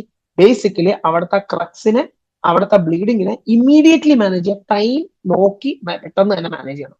സമയമെടുത്ത് പലപ്പോഴും നമുക്ക് സംഭവിക്കാറുള്ള നമ്മൾ ആ ബ്ലഡ് എവിടെയാണ് സ്പേർട്ട് ചെയ്യണ വെസലിനെ കണ്ടുപിടിച്ച് നമ്മൾ സ്റ്റ്യൂച്ചർ ചെയ്യാൻ നോക്കും. അതുകൊണ്ട് കാര്യമില്ല. അത് will make you major loss ഉണ്ടാക്കും. ഇപ്പൊ ഫോർ എക്സാമ്പിൾ ഇമാജിൻ ഒരു സ്കാൽപ്പ് ഇഞ്ചുറിയാണ്. സ്കാൽപ്പിന്റെ അകത്ത് ഭയങ്കര ബ്ലഡ് ലോസ് ഉണ്ടാക്കാൻ പറ്റുന്ന ഒരു സാധനമാണ് സ്കാൽപ്പ്. കാരണം സ്കാൽപ്പിന്റെ നമ്മൾ പല പല ലെയറിൽ ഒരു ലെയറാണ് അപ്പോന്യൂറോട്ടിക് ലെയർ എന്ന് പറയുന്നത് സ്കാൽപ്പിന്റെ. ആ ഏരിയ എന്നൊക്കെ ബ്ലഡ് ലോസ് ഉണ്ടാകുമ്പോഴത്തേക്കും അവിടേക്ക് അത് ബ്ലഡ് ഒത്തിരി അതിന്റെ ലെയേഴ്സിലേക്ക് കയറുകയും നമ്മൾ ആ ബ്ലഡ് ലോസ് പുറത്തേക്ക് കാണുന്നതിനെക്കാട്ടും കൂടുതൽ അവിടെ സ്കാൽപ്പിന്റെ അകത്തേക്ക് പൂൾ ചെയ്യാനും സാധ്യതയുണ്ട്. അപ്പൊ നമ്മൾ അവിടെ അതിനെ ഫ്യൂച്ചർ സ്റ്റേ ചെയ്യാൻ നമ്മൾ പറയുന്ന ആകെ ഇത്രേ ഉള്ളൂ. 20 എത്തലോൺ എടുക്കുക, ഡീപ് ബൈറ്റ് എടുക്കുക. ഡീപ് ബൈറ്റ് എടുത്ത് നമ്മൾ ഡീപ് ബൈറ്റ് എന്ന് പറഞ്ഞാൽ നമ്മൾ എല്ലാ 5 ലെയേഴ്സിനെയും കവർ ചെയ്ത് എന്നുവെച്ചാൽ പെരിയോസ്റ്റിയത്തിന്റെ ലെയർ വരെ എത്തി തിരിച്ചു വന്ന് നമ്മൾ ഫ്യൂച്ചർ ചെയ്യുക. അവിടെ നമ്മൾ വേറെ ഒന്നും നോക്കണ്ട, ജസ്റ്റ് ക്ലീൻ ചെയ്യുക, ഡീപ് ബൈറ്റ് എടുക്കുക, നമ്മൾ ഫ്യൂച്ചർ ചെയ്യുക. ഒരിക്കലും സ്കാൽപ്പിനെ അപ്പർ ലെയർ മാത്രം എടുത്ത് ഫ്യൂച്ചർ ചെയ്യരുത്, കംപ്ലീറ്റ് ലെയർ എടുത്ത് ഫ്യൂച്ചർ ചെയ്യണം. ഇല്ലെങ്കിൽ ബ്ലഡ് ലോസ് ഈ അപ്പിന്യൂറോട്ടിക് ലെയർ കൂടെ ബ്ലഡ് ലോസ് ഉണ്ടാകുകയും അത് തന്നെ ഹൈപ്പോടെൻഷനിലേക്ക് പോകാനും സാധ്യതയുണ്ട്. അപ്പൊ അതൊരു ബൈറ്റ് എടുത്താൽ എത്ര കൊണ്ടുണ്ട് അതിന്റെ സ്റ്റേ ഫ്യൂച്ചേഴ്സ് പോലെ എടുക്കേണ്ട രീതിയിൽ അത് എടുക്കുക, ക്ലോസ് ചെയ്യുക. അത്രയും മാത്രം നമ്മൾ ചെയ്യുക. അതിനെ കണ്ടുപിടിക്കാനോ അല്ലെങ്കിൽ അതിനെ വൂണ്ടിനെ മാനേജ് ചെയ്യാനോ ആ സമയത്ത് ഒന്നും നോക്കണ്ട. ആൻഡ് വെദർ ഇത് എല്ലാം കഴിഞ്ഞിട്ട് നമുക്ക് വേണമെങ്കിൽ അത് ഒന്നും കൂടെ റീഓപ്പൺ ചെയ്ത് നമുക്ക് ക്ലീൻ ചെയ്ത് ഫ്യൂച്ചർ ചെയ്യണമെങ്കിൽ വേണമെങ്കിൽ ചെയ്യാം. പക്ഷെ ഈ സമയം is only about controlling bleeding. അതാണ് നമ്മുടെ ആദ്യത്തെ സ്റ്റെപ്പ് ഉള്ളത്. അതാണ് എക്സ്. അപ്പൊ എക്സ് എന്ന് ഉദ്ദേശിക്കുന്നത് ഈ concept. Hope that is clear. എന്തെങ്കിലും കൺസെപ്റ്റ് വ്യത്യാസം, X is a new concept, അതുകൊണ്ടാണ് ഞാൻ അത് ഡീറ്റെയിലിൽ ഒന്ന് പറഞ്ഞത്. If there is any doubt regarding X, feel free to ask. ഞാൻ ജസ്റ്റ് ആ ഓരോരോ ടോപ്പിക് തീർത്ത് പോവാന്ന് വിചാരിച്ചത്. സോ ദാറ്റ് ഇതൊരു ലെക്ചർ അല്ലാത്തത് കൊണ്ട് ഇന്നത്തെ ഡൗട്ട് ഉണ്ടെങ്കിൽ you can have A clarification now itself so that we can. എന്താ നമ്മൾ ചെയ്യുക ഇതിനു വേണ്ടിയിട്ട്? ചെസ്റ്റും അബ്ഡോമനും. അബ്ഡോമിനൽ ട്രോമ എന്ന് പറയുന്നതിൽ നമുക്ക് ഒന്ന് അബ്ഡോമിനിലെ വെസൽ ഇഞ്ചുറീസ് വന്നു കഴിഞ്ഞാൽ നമുക്ക് പുറത്ത് കാണാൻ പറ്റുന്നതല്ല. ഇൻ ദ സെൻസ് നമുക്ക് പുറത്തുനിന്ന് കൺട്രോൾ ചെയ്യാൻ പറ്റുന്ന ഒരു കാര്യമല്ല. സോ അവിടെ അബ്ഡോമിന് നമുക്ക് വലിയ റോള് വരുന്നില്ല. ചെസ്റ്റിലാണെങ്കിൽ മോസ്റ്റ്ലി നമുക്ക് വരുന്ന ചെസ്റ്റില് like either it is a haemothorax ആകാം, ചിലപ്പോൾ ന്യൂമോതൊറാക്സ് ആകാം. അവിടെ നമ്മളൊരു ICD അല്ലെങ്കിൽ നീഡിൽ തൊറക്കോസ്റ്റമിക്ക് അവിടെ റോളുള്ളൂ. അവിടെ ബേസിക്കലി നമ്മൾ ഉദ്ദേശിക്കുന്നത് അതുമൂലം ലങ്ങിന് ഇഞ്ചുറി വരാണ്ടിരിക്കാനാണ് നമ്മൾ പ്രൈമറിലി അവിടെ നോക്കുന്നത്. അല്ലാണ്ട് അതിൻ്റെ അകത്ത് കൺട്രോൾ ബ്ലീഡിങ് അല്ലെങ്കിൽ നമുക്ക് അതിനെ ഫ്യൂച്ചർ ചെയ്ത് ആ ഇഞ്ചുറീനെ ക്ലോസ് ചെയ്യാൻ നമുക്ക് പറ്റാറില്ല. നമ്മൾ അവിടെ ഒരു കൺട്രോൾ ബ്ലീഡിങ് എന്നുള്ള മെക്കാനിസത്തിന് അല്ലെങ്കിൽ ലങ്ങിനെ പ്രൊട്ടക്ട് ചെയ്യാന്നുള്ള മെക്കാനിസം ഉണ്ട്. അബ്ഡോമന്റെ അകത്ത് പെൽവിസ് ഒഴിച്ച് ബാക്കി ഒന്നിനും നമുക്ക് അപ്പൊ തന്നെ ഒരു മാനേജ്മെന്റ് നമുക്ക് അപ്പൊ കൊടുക്കാൻ പറ്റില്ല. ഹോളോ വിസ്റൽസ് നമുക്ക് ഇഞ്ചുറി വന്നു കഴിഞ്ഞാൽ നമുക്ക് അവിടെ ഒരു ഇമ്മീഡിയറ്റ് മാനേജ്മെന്റ് ഇല്ല.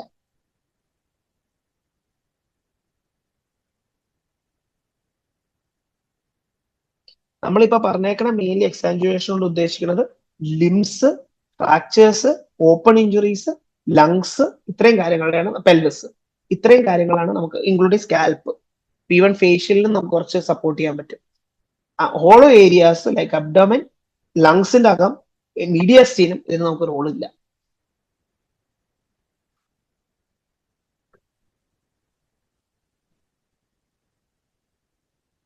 എന്തെങ്കിലും ഡൗട്ട് ഇതുവരെ പറഞ്ഞതില്? കൺസെപ്റ്റ് ക്ലിയർ ആണോ?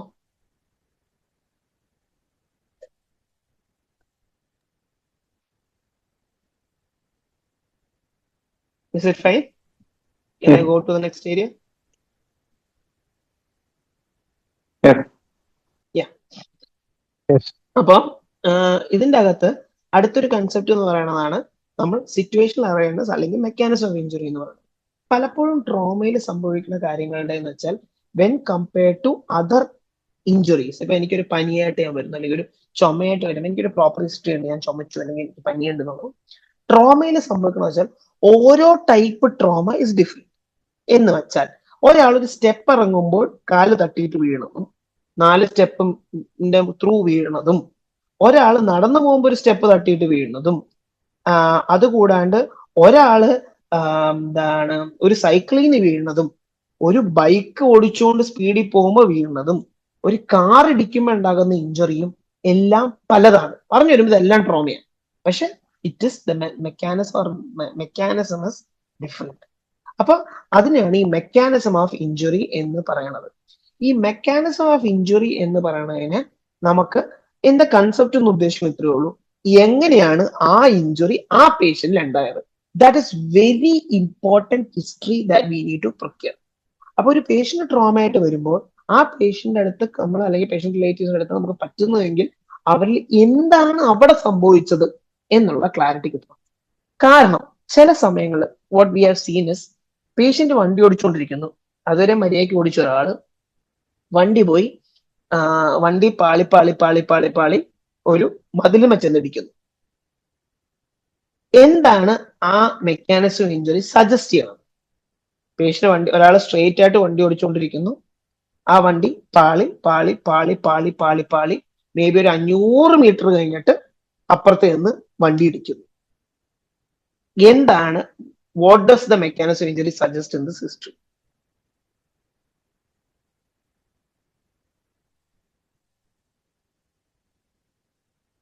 Any guess, any comments? Might have fell asleep. Might have sleep, yes. Alcohol. Cardiac or other Alcohol causes. abuse, okay. പിന്നെ എന്താ പറഞ്ഞല്ലോ, mister Stroke. Cardiac Stroke. cause മറ്റുള്ള കോസുകൾ എന്തെങ്കിലും ഉള്ളോ? cardiac cause, yes.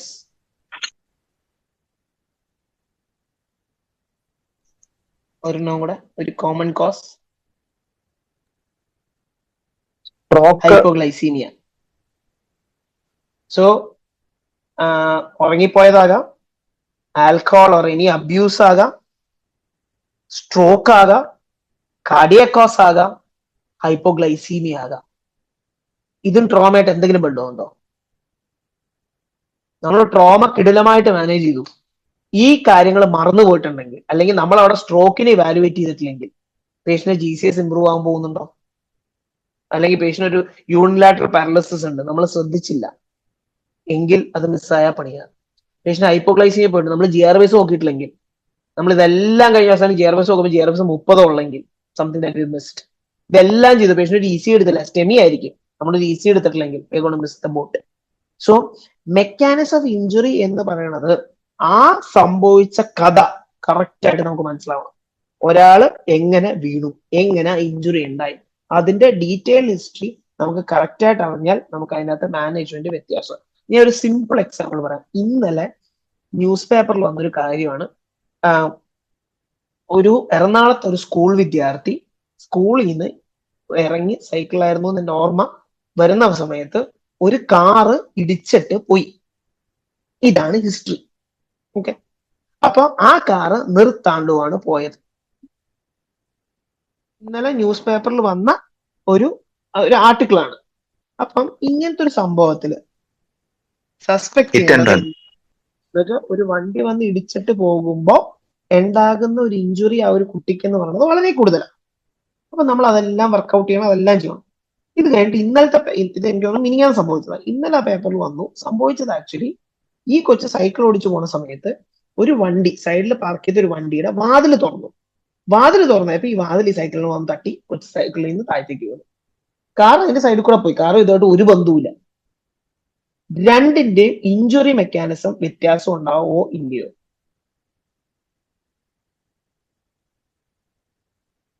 സൈക്കിളിൽ പോകുന്ന കുട്ടീനെ കാർ ഇട്ടതും സൈക്കിളിൽ പോകുന്ന കുട്ടീനെ വാതിലിട്ട് വീണതും ഇടിച്ചു വീണതും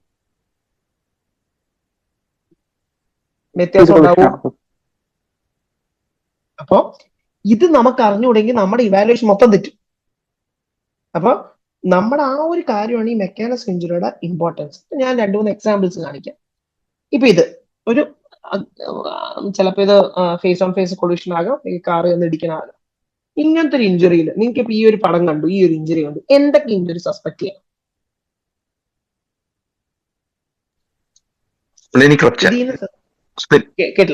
കേട്ടില്ല ഒന്നുകൂടെ പറയാം. സ്പ്ലെയിൻ ഇഞ്ചുറി, സ്പ്ലെനിക് ഇഞ്ചുറി സസ്പെക്ട് ചെയ്യണം. എന്തുകൊണ്ടായിരിക്കും സ്പ്ലെനിക് ഇഞ്ചുറി? എല്ലാവർക്കും ഒന്ന് അറിയാൻ വേണ്ടി. റപ്ചർ ഉണ്ടായ ലൈക്ക് സിവിയർ ബ്ലീഡിംഗ് ഉണ്ടാവാം, ഷോക്കിലേക്ക് പോവാം. എന്തുകൊണ്ടാണ് സ്പ്ലെനിക് ഇഞ്ചുറി സസ്പെക്ട് ചെയ്യാൻ കാര്യം? Seat belt. Yes, seat belt. ഇപ്പൊ സീറ്റ് ബെൽറ്റ് ഇട്ട ഒരാളാ, സീറ്റ് ബെൽറ്റ് ഇട്ടില്ലെങ്കിൽ ഞാൻ സ്പ്ലെനിക് ഇഞ്ചുറി സസ്പെക്ട് ചെയ്യണോ? അപ്പൊ ഇവിടെ ആ ഒരു സാധനം സീറ്റ് ബെൽറ്റ് ഇട്ടത് കൊണ്ട് സ്പ്ലെനിക് ഇഞ്ചുറി സസ്പെക്ട് ചെയ്യണം. സീറ്റ് ബെൽറ്റ് ഇട്ടത് കൊണ്ട് ഞാൻ തൊറാസിക് ഇഞ്ചുറി സസ്പെക്ട് ചെയ്യണം. വിപ്ലാഷ് സസ്പെക്ട് ചെയ്യണം. വേറെ എന്താ ഇഞ്ചുറി ഉള്ളത്?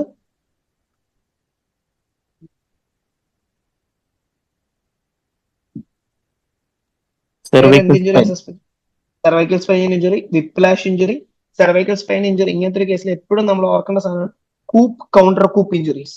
എന്നുവെച്ചാൽ നമ്മൾ ആ വിപ്ലാഷ് ചെയ്യുമ്പോൾ നാച്ചുറലി ബ്രെയിൻ്റെ അകത്ത് കൂപ്പ്, കൗണ്ടർ കൂപ്പ് ഉണ്ടാവും. അതായത് നമ്മുടെ ബ്രെയിൻ മാറ്റർ നേരെ വന്ന് ഫ്രണ്ടിലടിച്ച് നേരെ വന്ന് ബാക്കിലടിക്കുമ്പോൾ ഇപ്പൊ ഒരു ഇച്ചിരി അട്രോഫിഡ് ബ്രെയിൻ ആണെങ്കിൽ ബ്രെയിൻ മാറ്റർ ഫ്രണ്ടിൽ വന്നിടിക്കും, അവിടെ ഒരു കൂപ്പ് ഇഞ്ചുറി ഉണ്ടാവും. ആ ബ്രെയിൻ മാറ്റർ ബാക്കിൽ പോയി ഇടിക്കും, അവിടെ ഒരു കൗണ്ടർ കൂപ്പ് ഉണ്ടാവും. അപ്പൊ രണ്ട് സൈഡിലും ഞാൻ കൺഡ്യൂഷൻ അല്ലെങ്കിൽ ബ്ലീഡ് സസ്പെക്ട് ചെയ്യണം. അപ്പൊ അത് ഞാൻ ശ്രദ്ധിച്ചിരിക്കണം. വിപ്ലാഷ് ഇഞ്ചുറിയോ സർവൈക്കൽ സ്പൈൻ ഞാൻ സസ്പെക്ട് ചെയ്തിരിക്കണം. സീറ്റ് ബെൽറ്റ് ഇഞ്ചുറി ഞാൻ സസ്പെക്ട് ചെയ്തിരിക്കണം. അതുകൂടാണ്ട് ഞാൻ ഈ പേഷ്യന്റ് കൈ സ്ട്രൈറ്റ് ആയിട്ട് ആക്സിലേറ്റർ മറ്റേ സ്റ്റിയറിംഗിൽ പിടിച്ചിട്ടുണ്ടെങ്കിൽ എൽബോ, ഷോൾഡർ ഇഞ്ചുറീസ് ഞാൻ സസ്പെക്ട് ചെയ്യണം. കാല്, ഡാഷ്ബോർഡ് ഇഞ്ചുറി, മുട്ട് ഡാഷ്ബോർഡ് ഇഞ്ചുറി സസ്പെക്ട് ചെയ്യണം. കാലിന്റെ കാൽപത്തി അവിടെ സ്റ്റക്ക് ആയിട്ടിരുന്നാൽ ആംഗിൾ ഇഞ്ചുറീസ് ഞാൻ സസ്പെക്ട് ചെയ്യണം. ഇതൊന്നും കൂടാണ്ട് ഈ പേഷ്യന്റ് ഇങ്ങനെ ചെയ്യുന്ന സമയത്ത് ഒരു എയർ ബാഗും കൂടെ ഡിപ്ലോയ് ചെയ്യുന്ന ഞാൻ കേട്ടിട്ടുണ്ടെങ്കിൽ ഞാൻ ഫേസ് ഇഞ്ചുറീസും ഇൻഹലേഷൻ ഇഞ്ചുറിയും. എന്തിനാ ഇൻഹലേഷൻ ഇഞ്ചുറി സസ്പെക്ട് ചെയ്യണത്? ഇനി യെസ്,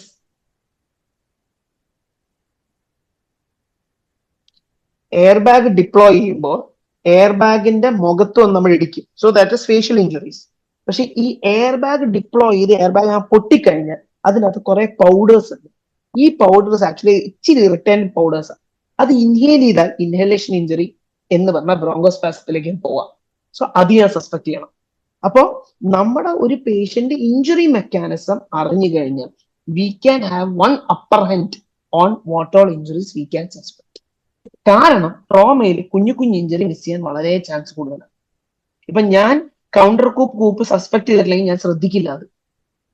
അല്ലെങ്കിൽ ഞാൻ ഈ സാധനത്തിന്റെ അകത്തൊരു ഡിപ്ലോയ് ചെയ്തു, എയർ ബാഗ് ഡിപ്ലോയ് ചെയ്ത് ശ്രദ്ധിച്ചിട്ടില്ലെങ്കിൽ ഞാൻ ചിലപ്പോ മുഖത്തുള്ള ഇഞ്ചുറീസ് അല്ലെങ്കിൽ മുഖത്തുള്ള ഇൻഹലേഷൻ ചിലപ്പോൾ സസ്പെക്ട് ചെയ്യില്ല.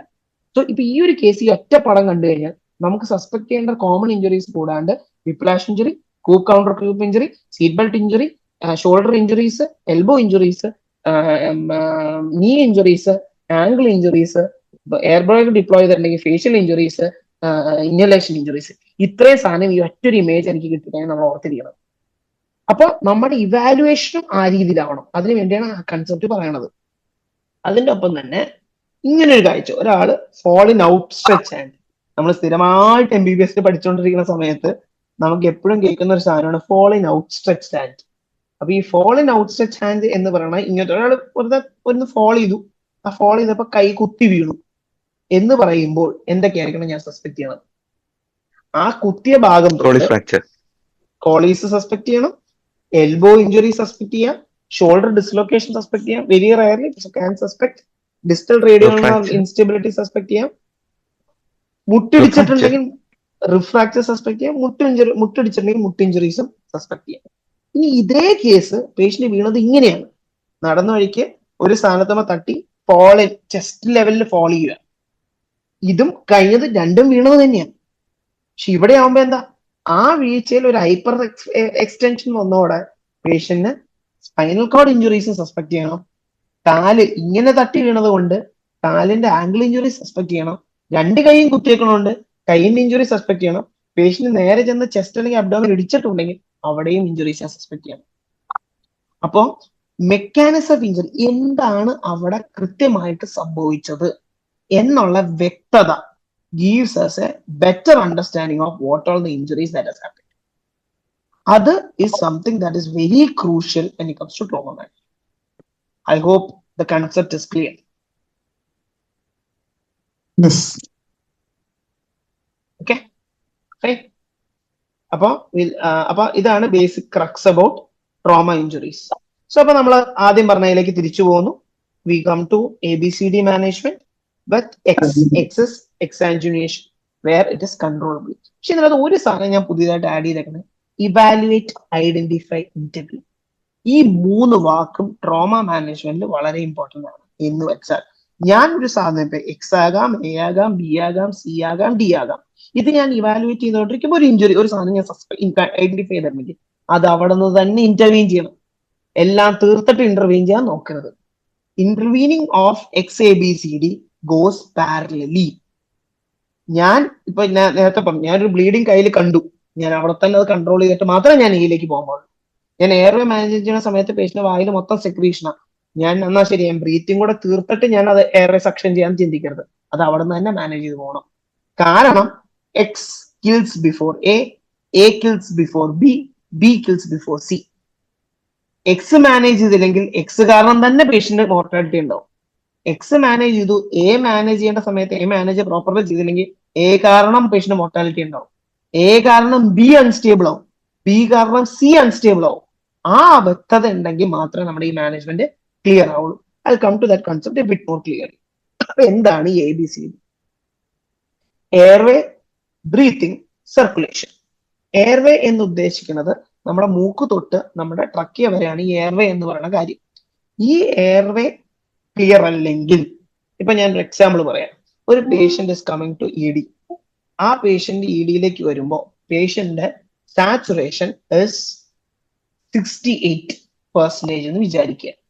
ഈ 68% ഓക്സിജൻ സാച്ചുറേഷൻ ഉള്ള ഒരു പേഷ്യന്റിനെ ഞാൻ എന്താണ് അടുത്ത ചെയ്യേണ്ടത്?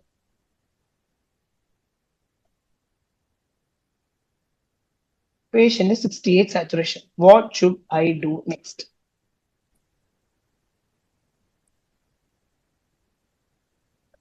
Do oxygen. So oxygen കൊടുക്കണം. ഞാൻ ഓക്സിജൻ സ്റ്റാർട്ട് ചെയ്തു, മേ ബി 10 liters ഞാൻ ഓക്സിജൻ സ്റ്റാർട്ട് ചെയ്തു. ഞാനൊരു 5 minutes കഴിഞ്ഞ് നോക്കുമ്പോൾ സാച്ചുറേഷൻ 68 or 69%. വലിയ ഇൻക്രീസ് ഉണ്ടായിട്ടില്ല.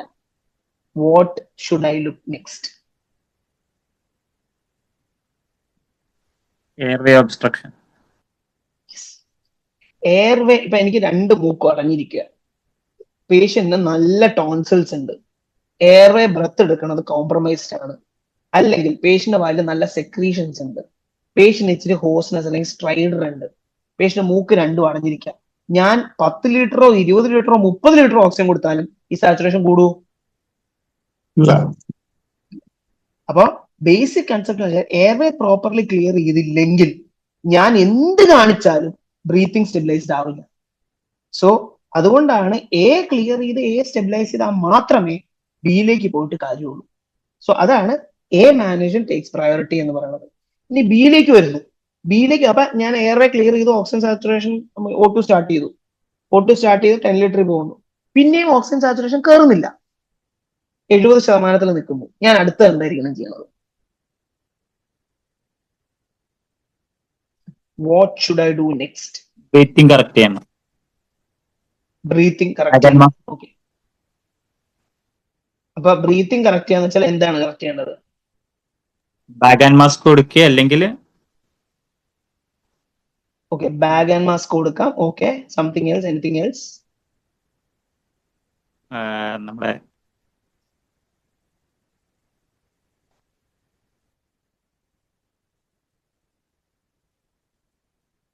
Anything else?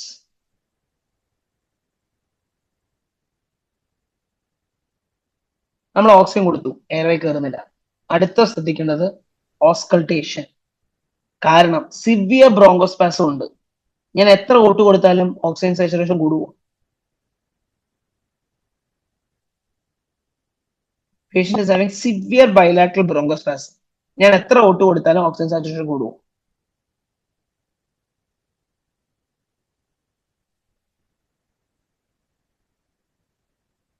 പേഷ്യന്റ് കൂടില്ല. അതേപോലെ patient severe pulmonary alveolus or flooded, എത്ര കൊടുത്താലും കയറില്ല. അപ്പം എയർവേ ബ്രീത്തിങ് സാച്ചുറേഷൻ കൂടുന്നില്ലെങ്കിൽ അടുത്ത പ്രോപ്പർലി ഫുൾ ഏരിയാസ് ഓസ്കൾട്ടേറ്റ് ചെയ്യുക.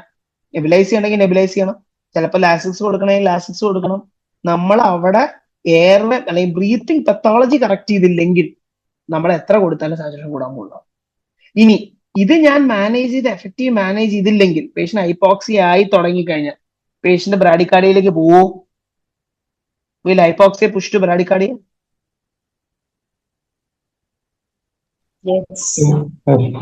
അപ്പൊ ഞാൻ ഇവിടെ പ്രോപ്പർലി ബി മാനേജ് ചെയ്തില്ലെങ്കിൽ ആ പേഷ്യന്റ് ഹൈപ്പോക്സിക് ആയിട്ട് നിൽക്കുവാണെങ്കിൽ പേഷ്യന്റ് നാച്ചുറലി ബ്രാഡിക്കാർഡിയ പോകും. ബ്രാഡിക്കാർഡിയ അടുത്ത ഹൈപ്പോടെൻഷൻ കാർഡിയക് അറസ്റ്റിലേക്കാണ് പോകാൻ പോണത്. സോ എ പ്രോപ്പർലി സ്റ്റെബിലൈസ് ചെയ്തില്ലെങ്കിൽ ബി കുളവും, ബി പ്രോപ്പർലി സ്റ്റെബിലൈസ് ചെയ്തില്ലെങ്കിൽ സി കുളവും. സി പ്രോപ്പർലി സ്റ്റെബിലൈസ് ചെയ്തില്ലെങ്കിൽ പേഷ്യന്റ് ഹൈപ്പോടെൻസീവാ, ഞാൻ പ്രോപ്പർലി സ്റ്റെബിലൈസ് ചെയ്തില്ലെങ്കിൽ പേഷ്യന്റ് ഓൾട്ടർ സെൻസോറിയത്തിൽ പോവും. ഹൈപ്പോടെൻഷനിൽ പോയാൽ പേഷ്യന്റ് ഓൾട്ടർ സെൻസോറിൽ പോകും. അപ്പൊ എ മാനേജ് പ്രോപ്പർ ചെയ്തില്ലെങ്കിൽ ബി കുളവും, ബി പ്രോപ്പർലി മാനേജ് ചെയ്തില്ലെങ്കിൽ സി കുളവും, സി പ്രോപ്പർലി മാനേജ് ചെയ്തില്ലെങ്കിൽ ഡി കുളവും. അപ്പൊ അതുകൊണ്ടാണ് ABCD സീക്വൻസ് ടേക്സ് പ്രയോറിറ്റി. അപ്പോൾ ഒരു ട്രോമ ആയിട്ട് പേഷ്യന്റ് വന്നു കഴിഞ്ഞാൽ it is important that airway breathing circulation എന്ന മെത്തഡോളജി പോയില്ലെങ്കിൽ നമ്മൾ ഏതെങ്കിലും സ്കിപ്പ് ചെയ്യോ എന്തെങ്കിലും ചെയ്തു കഴിഞ്ഞാൽ മറ്റേ ഏരിയ സ്റ്റെബിലൈസ് ആകാണ്ടിരിക്കുകയും പേഷ്യന്റ് അൺറെസ്പോൺസീവ് കാർഡിയക് അറസ്റ്റിലേക്ക് പോകാനുള്ള ചാൻസ് വളരെ കൂടുതലാണ്. So this is basic about ABCD concept. കാരണം ഈ ABCD പ്രോപ്പർലി വന്നു നമ്മൾ പണ്ട് ATP മറ്റും കാര്യങ്ങളൊക്കെ പഠിച്ചിട്ടുണ്ട്. അപ്പം ABCD പ്രോപ്പർ ആയിട്ട് സ്റ്റെബിലൈസ് ആയാൽ മാത്രമേ ഉള്ളൂ നമുക്ക് ഒരു പ്രോപ്പർ എയറോബിക് മെറ്റബോളിസം നടക്കുകയുള്ളൂ. എന്നുവെച്ചാൽ ഒരു patent airway with a functioning lung with adequate circulation will accumulate yourself into an aerobic metabolism which will produce ATP. If any of this gets compromised, naturally that will go into anaerobic metabolism which has a very reduced number of ATP. അപ്പൊ അത് കാരണം patient compromise ആവുകയും hypoxia പോവും, ഹൈപ്പോപെർഫ്യൂഷനിൽ പോവും, cardiac അറസ്റ്റിലേക്ക് പോകാനുള്ള സാധ്യത കൂടുതലാണ്. അപ്പൊ that's why the methodology of A followed by B followed by C followed by D എന്ന് പറഞ്ഞ സീക്വൻസിൽ നമ്മൾ മെയിൻറ്റെയിൻ ചെയ്യണം എന്ന് പറയണം.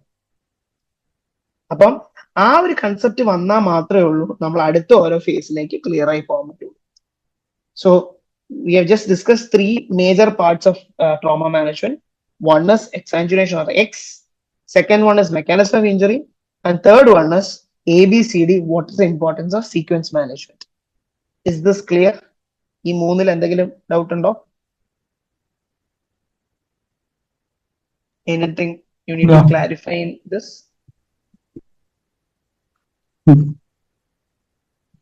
No. So now we will move on to the A part, that is airway management. So airway maintenance with restriction of cervical mobility എന്ന് പറയുന്നത് is one of the most crux of movement of primary survey. So അതിന്റെ അകത്ത് airway എന്ന് പറയുന്ന സാധനം is something that is going to deliver oxygen to the alveoli. അതിന്റെ അപ്പം അത് പേറ്റന്റ് ആയിട്ട് തന്നെ നിൽക്കണം, അതിനൊപ്പം C spine പ്രൊട്ടക്ട് ചെയ്യണം. എന്താണ് C spine ഇമ്പോർട്ടൻസ് ഇവിടെ കയറി വരുന്നത്?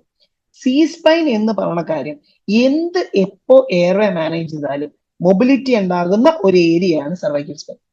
ഞാൻ എന്ത് ചെയ്താലും, നമ്മളൊരു ഹെഡ് ചെയ്താലും അതെ, അല്ലെങ്കിൽ ഞാൻ ഒരു ഇൻഡുബേഷൻ സീക്വൻസിലേക്ക് പോയതും അതെ, അല്ലെങ്കിൽ ഞാൻ ഒന്ന് പ്രോപ്പപ്പ് ചെയ്താലും അതെ, ഏറ്റവും അൺസ്റ്റേബിൾ ആവാൻ പോസിബിലിറ്റി ഉള്ള സാധനമാണ് cervical spine. So if the patient have A history of have A possibility of cervical spine injury, the C spine needs to be protected. അപ്പൊ അതിൻ്റെ അകത്ത് എയർവേ കുറിച്ച് നമ്മൾ ചിന്തിക്കുന്നത് 3 മെയിൻ കാര്യമാണ്. എയർവേ പേറ്റന്റ് ആണോ, എയർവേക്ക് ആഡഡ് സൗണ്ട്സ് ഉണ്ടോ, കഴുത്ത് എങ്ങനെയാണ്. കഴുത്ത് is something that is always missed in airway. എയർവേയില് ഒരു ഇമ്പോർട്ടന്റ് ഏരിയ ആണ് നെക്ക് എന്ന് പറയുന്ന ഫാക്ടർ. ഞാൻ അതിലേക്കും കൂടെ വരാം. ഇനി ആഡഡ് സൗണ്ട്സ്. ആഡഡ് സൗണ്ട്സ് എന്ന് പറയുന്ന കാര്യം എന്ന് പറയുന്നത് നമ്മുടെ 4 കാര്യങ്ങളാണ്. ഒന്ന് ഗർഗ്ലിംഗ്. ഗർഗ്ലിംഗ് കൊണ്ട് ഉദ്ദേശിക്കുന്നത് നമ്മുടെ വായിൽ എന്തെങ്കിലും വെള്ളാംശം ഉണ്ടെങ്കിൽ നമ്മൾ സംസാരിക്കുമ്പോൾ കേൾക്കുന്ന ആ ഒരു ശബ്ദത്തിനെയാണ് ഗർഗ്ലിംഗ് എന്ന് പറയുന്നത്. സോ ഗർഗ്ലിംഗ് ഉണ്ടെങ്കിൽ നാച്ചുറലി സക്ഷൻ ചെയ്യേണ്ടി വരും. സ്നോറിങ്, ചെറിയ പാർഷ്യൽ ടങ് ഫോൾ ഉണ്ടെങ്കിൽ പേഷ്യന്റ് സ്നോറിങ് ഉണ്ടാവും. അങ്ങനെ വരുമ്പോൾ ടങ് ഓപ്പൺ ചെയ്യാൻ, എയർവേ ഓപ്പൺ ചെയ്യാൻ ചിലപ്പോൾ ഓറൽ എയർവേയോ നേസൽ എയർവേയോ എന്തെങ്കിലും ഇടേണ്ടി വരും.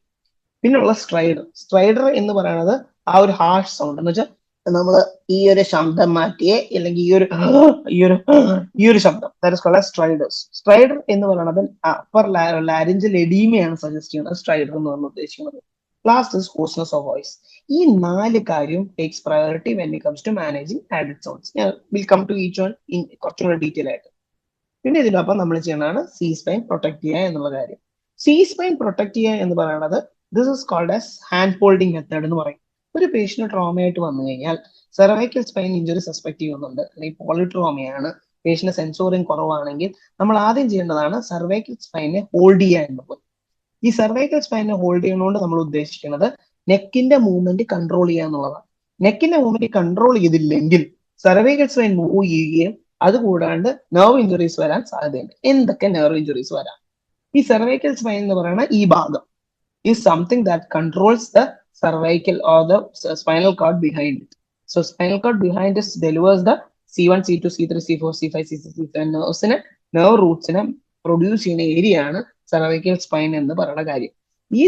ഈ nerves എല്ലാം കൂടെയാണ് what forms the brachial plexus. What is the problem? High brachial plexus ഉണ്ട്, low brachial plexus ഉണ്ട്. ഈ high brachial plexus ആയിക്കോട്ടെ, നോർമൽ brachial plexus ആയിക്കോട്ടെ, low brachial plexus എന്താണ് സംഭവിക്കുന്നത്, അല്ലെങ്കിൽ നമ്മുടെ ഏറ്റവും വലിയ ഡേഞ്ചർ എന്ന് പറയുന്നതിൽ majority of the nerve roots to upper limb is produced from the brachial plexus.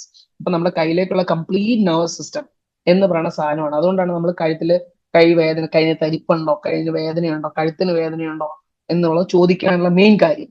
So basically brachial plexus injuries അല്ലെങ്കിൽ ബ്രേക്കിയൽ ഇഞ്ചുറീസ് അല്ലെങ്കിൽ ഇറ്റ്ലി സർവൈക്കൽ സ്പൈൻ ഇഞ്ചുറീസ് ആണ് നമ്മളവിടെ സസ്പെക്ട് ചെയ്യുന്നത്. അതിന്റെ ഒപ്പം തന്നെ നമ്മുടെ diaphragm, which is the most important muscle for respiration, ഡയഫ്രത്തിന്റെ ഫ്രെനിക് നെർവ്സിന്റെ റൂട്ട് വാല്യൂ സ്റ്റാർട്ട് ചെയ്യുന്നത് സർവൈക്കൽ പ്ലക്സസിൽ നിന്നാണ്. C3, C4, C5 gives the phrenic nerves root value.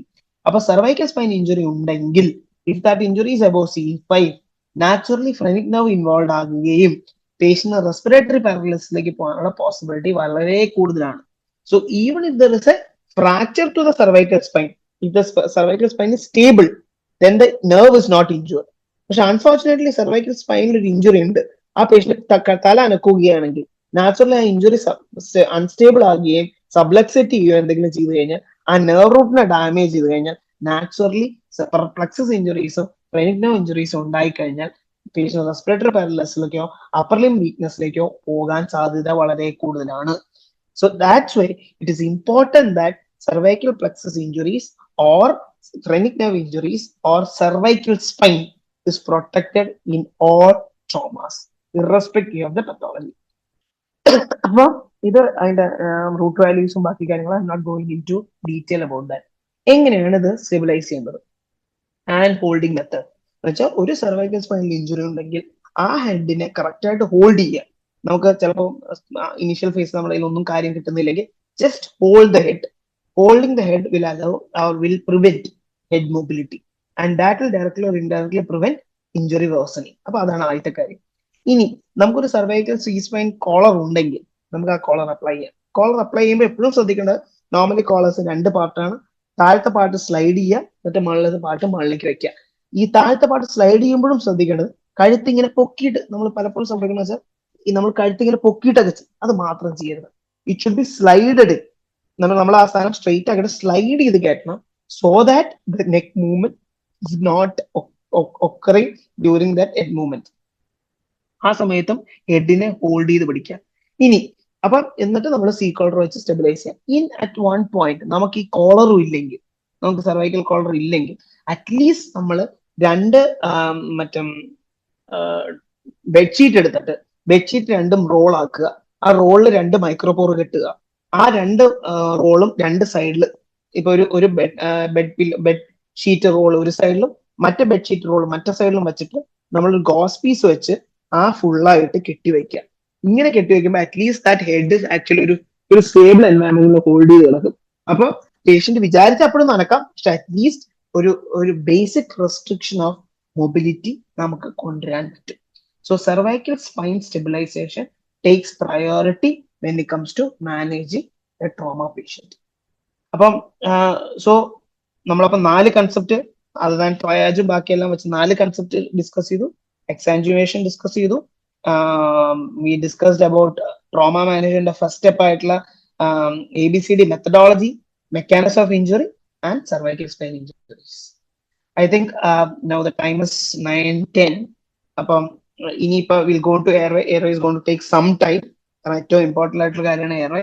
So I think maybe we can, if you want, I can stop with this or just continue with airway and complete the airway on, or we can take some questions at this point. എന്ത് വേണമെന്നുള്ളത് ആ രീതിയിൽ പറഞ്ഞാൽ ആ രീതിയിൽ I can do it.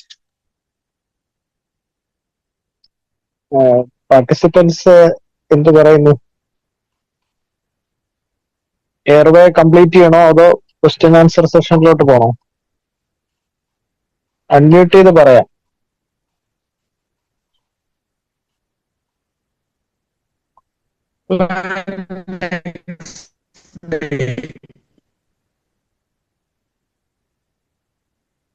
Airway complete ചെയ്യാം. Okay, so airway complete. So we'll go to airway. So അപ്പൊ എയർവേയെ കുറിച്ച് ആദ്യം തന്നെ ഞാൻ നേരത്തെ പറഞ്ഞു, airway is all about asserting the patency of the airway, then about examining the face and oral cavity and examining the neck. ഈ 3 കാര്യം primary concept of ഈ എയർവേ മാനേജ്മെന്റ് ആണ്. അപ്പം അതിനകത്ത് ആദ്യം തന്നെ ഞാൻ സ്നോറിംഗ്, ഗർഗ്ലിംഗ്, സ്ട്രൈഡറിനെ കുറിച്ച് ഞാൻ പറഞ്ഞു. സ്നോറിംഗ്, ഒരു പേഷ്യന്റ് ER വരുന്നു, പേഷ്യന്റ് സംസാരിക്കാൻ നോക്കുമ്പോൾ സ്നോറിംഗ് കിട്ടുന്നു, അല്ലെങ്കിൽ പേഷ്യന്റ് കിടക്കുന്നു, ഇച്ചിരി സെമി കോൺഷ്യസ് ആണ്, സ്നോറിംഗ് കിട്ടുന്നുണ്ടെങ്കിൽ ആദ്യം നമ്മുടെ മനസ്സിൽ കത്തേണ്ട സാധനമാണ് ടങ് ഫോൾ ഉണ്ടായിട്ടുണ്ട്. ഈ ടങ് ഫോൾ ഉണ്ടായ എന്താ പ്രശ്നം? ടങ് ഫോൾ ഉണ്ടാകുമ്പോൾ നാച്ചുറലി എയർവേയുടെ നാച്ചുറൽ പാത്തിന് ഒബ്സ്ട്രക്ഷൻ ഉണ്ടാകുകയും പേഷ്യന്റ് ഡീസാച്ചുറേറ്റ് ചെയ്യാനും സാധ്യതയുണ്ട്.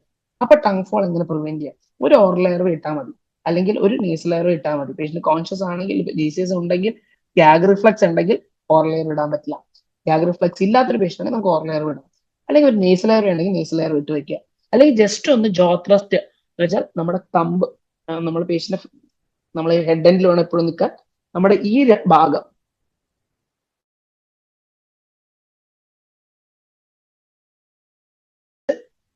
ആംഗിൾ ഓഫ് മാൻഡിബിൾ ലോക്ക് ചെയ്തിട്ട് ജസ്റ്റ് മുകളിലേക്ക് പുഷ് ചെയ്യുക.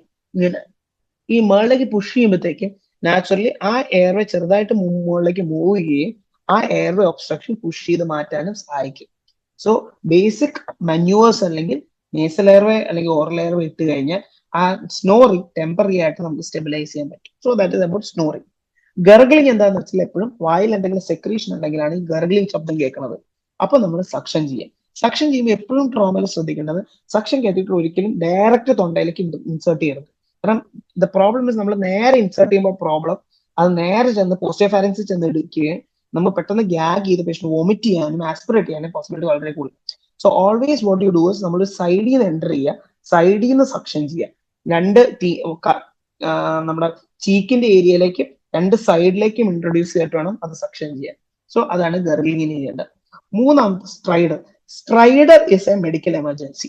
സ്ട്രൈഡർ കേൾക്കാൻ തുടങ്ങിക്കഴിഞ്ഞാൽ, സ്ട്രൈഡർ എന്ന് പറഞ്ഞാൽ ഇങ്ങനെ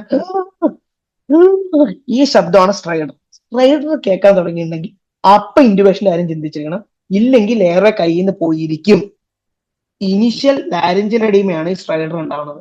ആദ്യം വേണമെങ്കിൽ ചിലപ്പോൾ ഒരു സ്റ്റിറോയിഡ് നെബുലൈസേഷനോ ഒരു ചെറിയ എപ്പിനെഫ്രിൻ നെബുലൈസേഷനോ വേണമെങ്കിൽ ട്രൈ ചെയ്യാം ആ ഒരു എഡീമ കുറയാനായിട്ട്. പക്ഷെ 90% സ്ട്രൈഡർ അങ്ങനെ പെട്ടെന്ന് മാറാൻ സാധ്യത വളരെ കുറവാണ്. പക്ഷെ ചില സമയത്ത് ചെറിയ മൈനർ എഡീമയൊക്കെ ഉള്ളെങ്കിൽ ചിലപ്പോൾ ഒരു സ്റ്റിറോയിഡ് നെബുലൈസേഷൻ വിത്ത് എപ്പിനെഫ്രിൻ നെബുലൈസേഷൻ ചെയ്യുമ്പോഴത്തേക്കും നമ്മുടെ സ്ട്രൈഡറിന്റെ എഡീമ കുറയുകയും ആ എയറോ കുറച്ച് ക്ലിയർ ആവാനും സാധ്യതയുണ്ട്.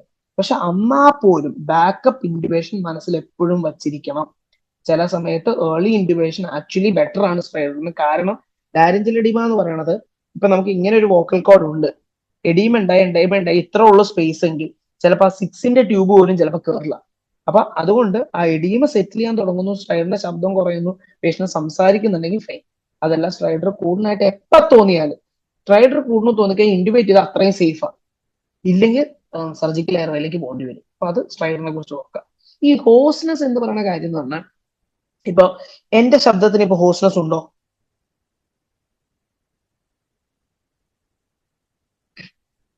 എന്റെ ശബ്ദത്തിന് ഒരു ഹോസ്നെസ് ഉണ്ടോ ഇല്ലയോ?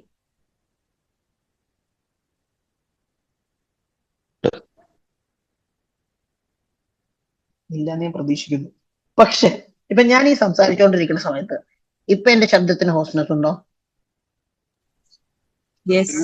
Yes. What has happened? In trauma, if you have a direct trachea injury, there is possibility of hoarseness. അപ്പം ഹോസ്നെസ് ഉണ്ടായിട്ടുണ്ടെങ്കിൽ ഒരു ട്രോമ റിലേറ്റഡ് ഹോസ്നെസ് ആണെങ്കിൽ നോർമൽ ഹോസ്നെസ് പോലെ കൺസിഡർ ചെയ്യരുത്.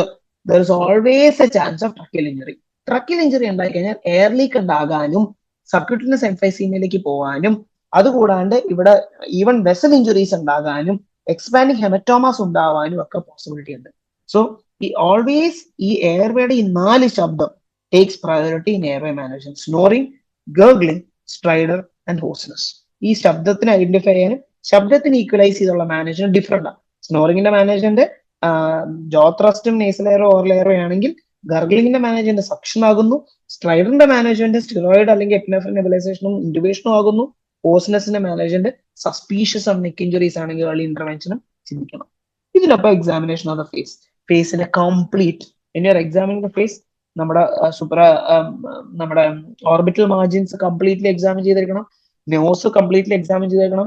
മാക്സിൽ എക്സാമിൻ ചെയ്തേക്കണം. നോസ് പൊക്കി നോക്കണം. നേസൽ എയർവേന്ന് എന്തെങ്കിലും എപ്പിസ്റ്റാസോ അല്ലെങ്കിൽ CSF റൈനോറി ഉണ്ടോ എന്നുള്ളത് മാക്സിലാസ് കംപ്ലീറ്റ്ലി എക്സാമിൻ ചെയ്തേക്കണം. TMJ ജോയിന്റ് എക്സാമിൻ ചെയ്തേക്കണം.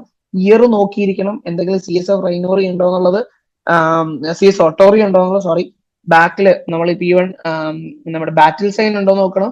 പിന്നെ അതുകൂടാണ്ട് നമ്മുടെ ചെവിയുടെ ബാക്കിൽ എന്തെങ്കിലും കൺഫ്യൂഷൻസ്, എന്തെങ്കിലും മിഡിൽ ഫോസ ഇഞ്ചുറീസ് ഉണ്ടായിട്ട് എന്തെങ്കിലും ഇതുണ്ടാവും എന്നുള്ളത് നോക്കിയിരിക്കണം. ഇത്രയും കാര്യങ്ങൾ ഞാൻ ഫേസ് ഇഞ്ചുറീസ് എക്സാമിൻ ചെയ്യണം. From face come to the maxilla, examine the nose, evaluate the nose, examine the oral cavity, open the oral cavity, examine the oral cavity for a loose tooth or anything like that, examine the TMJ, examine the ear, examine the behind the ear and examine the neck. ഇത്രയും കാര്യങ്ങളാണ് ഞാൻ എക്സാമിനേഷനിൽ അവിടെ വരുന്നത്. ഇപ്പൊ ഈ ഒരു case ഇങ്ങനെ കണ്ടാൽ എന്താണ് ഞാൻ സസ്പെക്ട് ചെയ്യേണ്ടത്? കണ്ണിനെ കവർ ചെയ്തേക്കോട്ടോ, കണ്ണിനെ കുറിച്ചൊന്നും, കണ്ണിന്റെ അകത്തൊന്നുമില്ല, കണ്ണിന്റെ അകം വിട്ടേക്ക്. ഇങ്ങനൊരു കാര്യം എന്താണ് ഞാൻ സസ്പെക്ട് ചെയ്യേണ്ടത്?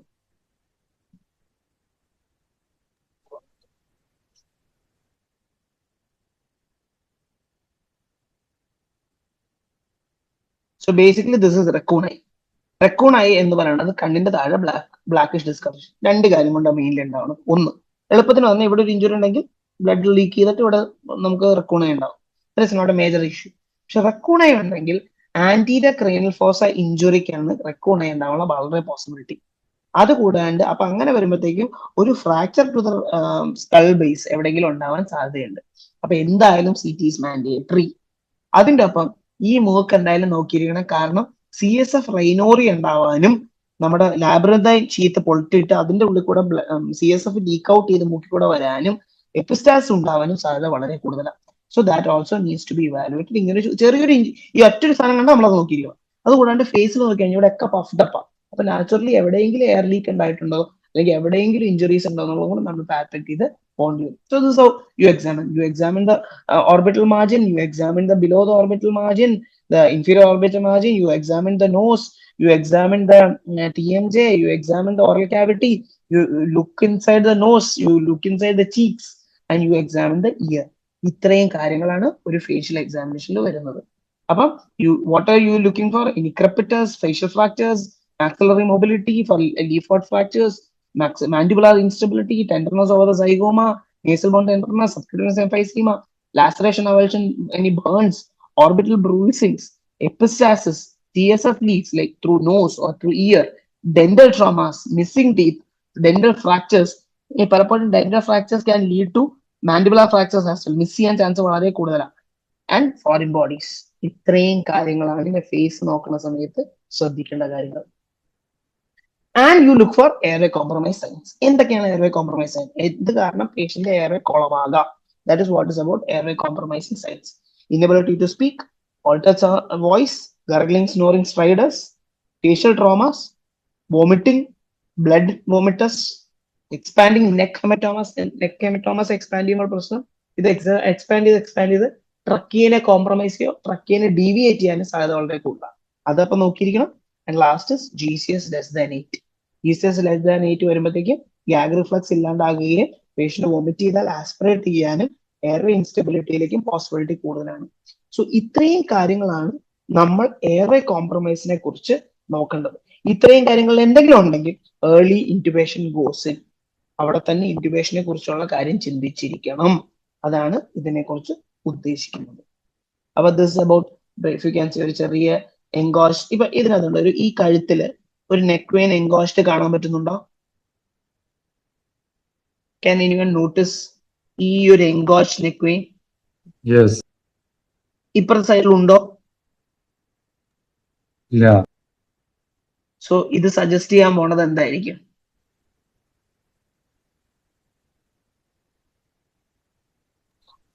Cardiac tamponade. Excellent. One is cardiac tamponade,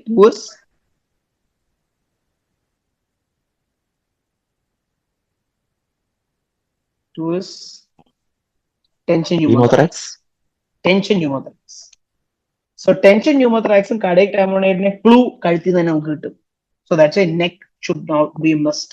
ഇപ്പൊ ഇതിനകത്താണെങ്കിൽ ഇതുണ്ടോ, ഇപ്പൊ ഒരു നെക്കിൽ ഒരു കൺഡ്യൂഷൻ ഉണ്ട്. ഈ condition gives us a clue of tracheal injury possibility, expanding hematoma possibility. അപ്പൊ അതുകൊണ്ടാണ് neck vein examination is important. Neck examination also important and a part of airway management. ഇനി നമ്മൾ എങ്ങനെ ഇത് മാനേജ് ചെയ്യാം? ഞാൻ പറഞ്ഞു ക്ലിയർ എയർവേ നമുക്ക് ഗർഗിളിംഗ് കേട്ട് കഴിഞ്ഞാൽ സക്ഷൻ ചെയ്ത് ക്ലിയർ ചെയ്യാം. സ്നോറിംഗ് ആണെങ്കിൽ airway manoeuvres, chin lift, jaw thrust, അല്ലെങ്കിൽ airway adjuncts, that is oral airway അല്ലെങ്കിൽ നേസൽ എയർവേ. നടക്കുന്നില്ലെങ്കിൽ supraglottic extraglottic airway devices, LMA എന്നൊക്കെ പറയണം. അല്ലെങ്കിൽ definitive airway, that is intubation. Or അതിൻ്റെ അകത്ത് നടന്നില്ലെങ്കിൽ ലാസ്റ്റ് സർജിക്കൽ എയർവേ. ഇത്രയും കാര്യങ്ങളാണ് നമ്മളൊരു എയർവേ മാനേജ് ചെയ്യേണ്ടതിന്റെ പ്രൈമറി. ഇതിൻ്റെ അകത്ത് സക്ഷൻ ചെയ്യാൻ നമുക്ക് എല്ലായിടത്തും ഉണ്ടാവും. എയർവേ മാനുവേഴ്സ് നമുക്ക് എപ്പോഴും ചെയ്യാം. ജോ ത്രസ്റ്റ് ആണെങ്കിൽ നമുക്ക് എപ്പോൾ ആണെങ്കിലും ചെയ്യാം. OP NP എല്ലായിടത്തും ഉണ്ടാവണമെന്നില്ല. അതുണ്ടെങ്കിൽ നല്ലത്, അതിനെക്കുറിച്ച് ചിന്തിക്കാം. സുപ്രാഗ്ലോട്ടിക് ഞാൻ എപ്പോഴും പറയണ വെച്ചാൽ ഇൻറ്റുബേഷൻ അറിഞ്ഞുകൂടെങ്കിൽ പോലും ഒരു LMA ഉണ്ടെങ്കിൽ കുറേയൊക്കെ എയർവേ നമുക്ക് സേവ് ചെയ്യാൻ പറ്റും. എക്സെപ്റ്റ് നമുക്ക് ലാരിഞ്ചൽ എഡിമ ഒന്നും സേവ് ചെയ്യാൻ പറ്റില്ല. അല്ലാത്ത അറ്റ്ലീസ്റ്റ് ചുമ്മാ ഉള്ള പ്രൈമറി ഇഞ്ചുറീസ് നമുക്ക് കുറച്ച് സപ്പോർട്ട് ചെയ്യാൻ പറ്റും. അല്ലെങ്കിൽ ഇൻറ്റുബേഷൻ. അപ്പം ഞാൻ നേരത്തെ പറഞ്ഞു ഗർഗ്ലിങ്ങിന് നമ്മൾ സക്ഷൻ ചെയ്യുക, എന്നിട്ട് എന്താ ചെയ്യേണ്ടതെന്ന് വെച്ചാൽ അങ്ങനത്തെ ഓറൽ സെക്ഷൻ കാര്യങ്ങളും എങ്ങനെ ഓറൽ സെക്ഷൻ ചെയ്യണം എന്നുള്ളതും എക്സ്പ്ലെയിൻഡ് ഇറ്റ് ഏർലിയർ. ഇനി ഇതാണ് സ്നോറിംഗിൽ സംഭവിക്കുന്നത്. സ്നോറിംഗിൽ സംഭവിക്കുന്നത് ഇപ്പം ഇതിൻ്റെ അകത്ത് ഇത് പേഷ്യന്റെ സോഫ്റ്റ് പാലറ്റ് അല്ലെങ്കിൽ ടങ്കാണ്. ഈ ടങ്ക് നോർമലി എയർവേ ഇങ്ങനെ മൂവ് ചെയ്യാണ്. ഈ ടങ്ക് താഴത്തേക്ക് വരികയും ഈ എയർവേ കോംപ്രമൈസ് ചെയ്ത് കഴിഞ്ഞാൽ അപ്പർ എയർവേ ക്ലോഷറായി. ഇത് ഗീവ്സ് അല്ലെങ്കിൽ സ്നോറിംഗിലേക്ക് പോണത്. അപ്പൊ ഈ എയർവേനെ തള്ളി, ഞാൻ നേരത്തെ പറഞ്ഞു ജോ ത്രസ്റ്റ് എന്ന് പറഞ്ഞാൽ ജോയിനെ മൊത്തമായിട്ട് തള്ളുമ്പോൾ ടങ്ങിനെ മുകളിലേക്ക് തള്ളി മാറ്റും. അപ്പൊ ആ എയർവേ പിന്നെയും ഓപ്പൺ ആയി കിട്ടും. അതല്ലെങ്കിൽ so this how you do a jaw thrust. നമ്മൾ ബേസിക്കലി ആ ജോയിന്റ് താഴെ പിടിച്ചിട്ട് ലോക്ക് ചെയ്തിട്ട് ടീനർ എമിനൻസ് കയ്യിൽ വെച്ചിട്ട് മുകളിലേക്ക് തള്ളുക. സോ അങ്ങനെ പുഷ് ചെയ്യുമ്പോൾ എയർവേ ഓപ്പൺ ആയി കിട്ടും. ഇതിന്റെ ഒപ്പം airway adjuncts like nasal airway, oral എയർവേയും നമുക്ക് ഉപയോഗിക്കാം.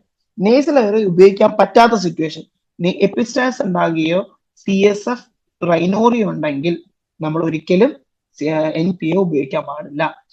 ഓറൽ എയർവേ എപ്പോഴും ഉപയോഗിക്കാൻ പാടില്ലാത്ത പേഷ്യന്റ് ഗ്യാഗ് റിഫ്ലക്സ് ഉണ്ടെങ്കിൽ ഓറൽ എയർവേ ഉപയോഗിക്കാൻ പറ്റില്ല. അപ്പൊ എപ്പോഴും ഇത് രണ്ടിന്റെ കോൺട്രാ ഇൻഡിക്കേഷൻ അറിഞ്ഞാൽ മതി. ഇൻഡിക്കേഷൻ അറിഞ്ഞില്ലെങ്കിൽ ഇൻഡിക്കേഷൻ എയർവേ സ്റ്റെബിലൈസ് ചെയ്യാനാണ്. NPO ഉപയോഗിക്കാൻ പാടില്ലാത്ത സിറ്റുവേഷൻ എപ്പിസ്റ്റാസോ CSF റൈനോറിയോ ഉണ്ടെങ്കിൽ, OP ഉപയോഗിക്കാൻ പറ്റാത്ത സിറ്റുവേഷൻ പേഷ്യന്റ് ഗ്യാഗ് റിഫ്ലക്സ് ഉണ്ടെങ്കിൽ ഉപയോഗിക്കാൻ പാടില്ല. ഇനി ഇതെങ്ങനെ മെഷർ ചെയ്യും? മൂക്കിന്റെ അറ്റം തൊട്ട് ടിപ്പ് ഓഫ് ദ നോസ് തൊട്ട് ട്രാഗസ് വരെയാണ് നമ്മൾ നേസൽ എയർവേയുടെ മെഷർമെന്റ് എടുക്കേണ്ടത്.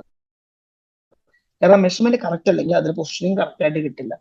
Oral airway angle of the mouth to angle of the mandible, ഇത്രയാണ് ഓറൽ എയർവേയുടെ മെഷർമെന്റ്, ഇത്രയാണ് നേസൽ എയർവേയുടെ മെഷർമെന്റ്. അപ്പൊ ആ മെഷർമെന്റ് എടുക്കുക, എന്നിട്ട് അത് ഇൻസേർട്ട് ചെയ്യുക.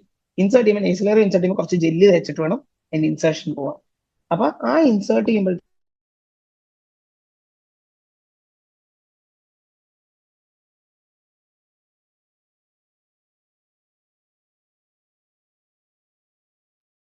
Hello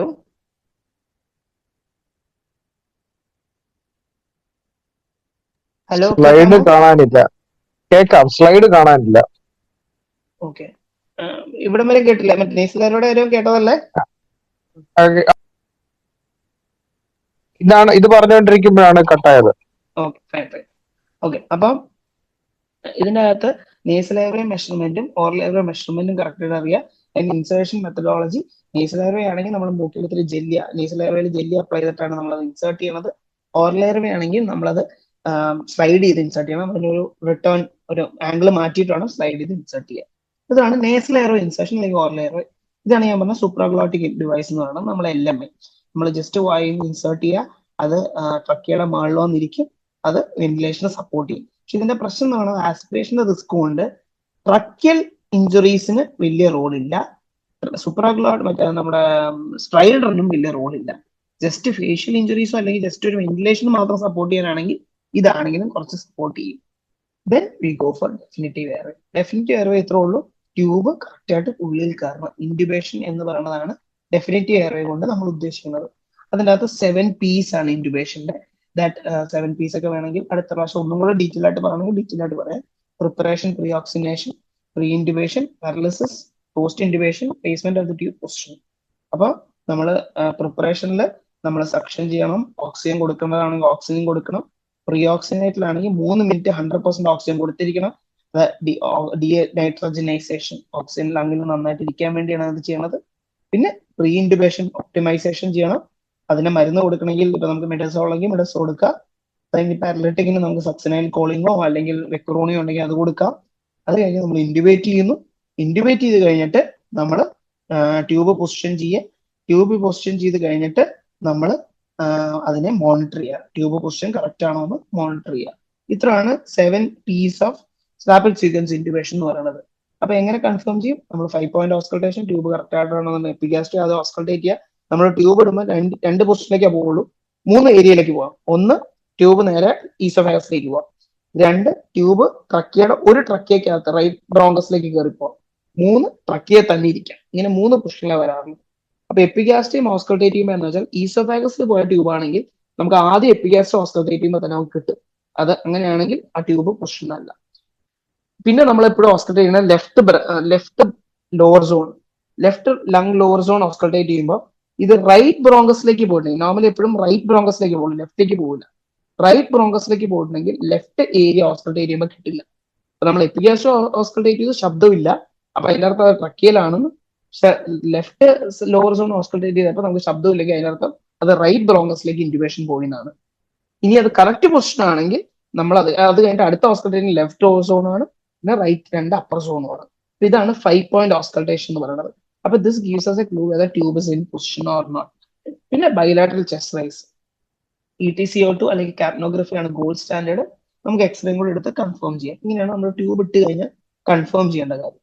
so this is about surgical airway. Surgical air cricothyrotomy എന്ന് പറയുന്നത് നമ്മൾ ക്രിക്കോതെറാപ്പി മെമ്പറൈൻ പാൽപ്പേറ്റ് ചെയ്യുക, ഇൻസെഷൻ ഇടുക. അവിടെ കൂടെ നമുക്ക് ഈവൻ വെറുതെ നമ്മുടെ ട്രക്കിയോസ്റ്റമി ട്യൂബ് അല്ലാത്ത സാധാ നമ്മുടെ ഇൻഡ്യൂബേഷൻ 6th സൈസ് ട്യൂബ് നമുക്ക് ഇടാം. നമുക്ക് അതും ഇടാവുന്നതാണ്. സോ ഇതാണ് നമ്മുടെ മെമ്പറൈൻ. ആ മെമ്പറൈൻ ക്രിക്കോതെറാപ്പി മെമ്പറൈൻ കട്ട് ചെയ്തിട്ടാണ് നമ്മൾ ഇൻസേർട്ട് ചെയ്യുന്നത്. So this is about surgical airway. ഇതിന്റെ അകത്ത് പേൾസ്, എയർവേ മാനേജ്മെന്റ് പേൾസ് എന്ന് പറയുന്നത് റീസസ്റ്റേറ്റ് പ്രോപ്പർലി ബിഫോർ യു ഇൻഡ്യൂബേറ്റ്. കാരണം ഇൻഡ്യൂബേഷൻ എന്ന് പറയുന്നത് പോസിറ്റീവ് എയർ പ്രഷർ വെന്റിലേഷൻ ആണ്. പോസിറ്റീവ് പ്രഷർ വെന്റിലേഷനിലേക്ക് പോയാൽ പേഷ്യന്റ് കുളമാവാനും സാധ്യതയുണ്ട്. സോ പ്രോപ്പർ റീസസ്റ്റേഷൻ ഇമ്പോർട്ടന്റ് ആണ്. പ്രീ ഓക്സിനേഷൻ മാൻഡേറ്ററി, ഇല്ലെങ്കിൽ ഹൈപ്പോക്സിയ പോകാൻ ചാൻസ് കൂടുതൽ. ബ്രാഡിക്കാർഡിയ പോകും, കാർഡിയക് അറസ്റ്റ് പോകും. ഡൗട്ട് ഉണ്ടെങ്കിൽ എപ്പോഴും ഇൻഡ്യൂബേറ്റ് ചെയ്യുക. അപ്പൊ ഞാൻ പറഞ്ഞ സ്ട്രൈഡർ ഉണ്ട്, എനിക്ക് ശബ്ദം കുറയുന്നില്ല, കൂടുന്നതായിട്ട് തോന്നിക്കഴിഞ്ഞാൽ ഇൻഡ്യൂബേറ്റ് ചെയ്യുക. ഒരു ചെക്ക് ലിസ്റ്റ് ഉണ്ടാവുക, ഒരു അടുത്ത പ്ലാൻ എന്താണ് ഇത് ഫെയിലിയർ ആയുള്ള അടുത്ത പ്ലാൻ നമുക്ക് മനസ്സിലുണ്ടാവും.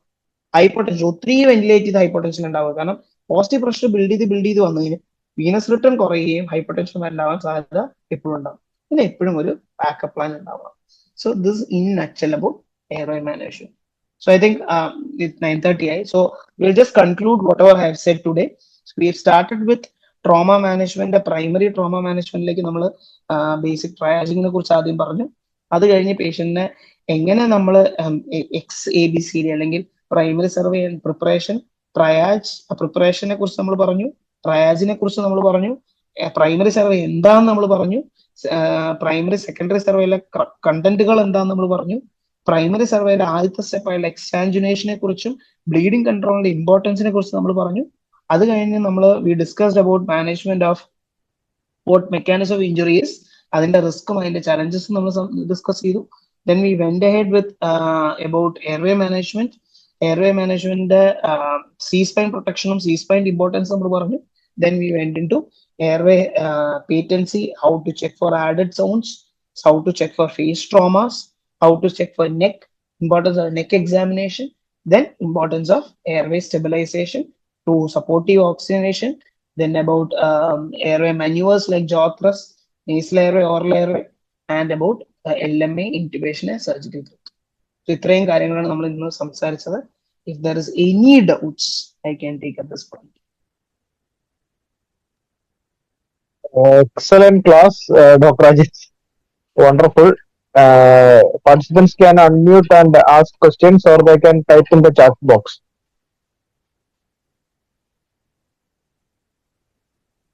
Dr. Ajit, class നല്ല excellent ആയിരുന്നു. No doubt. Thank you, thank you.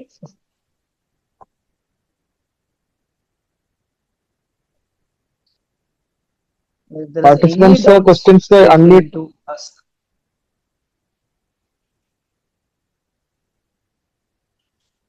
Chat ബോക്സിൽ ടൈപ്പ് ചെയ്യാം.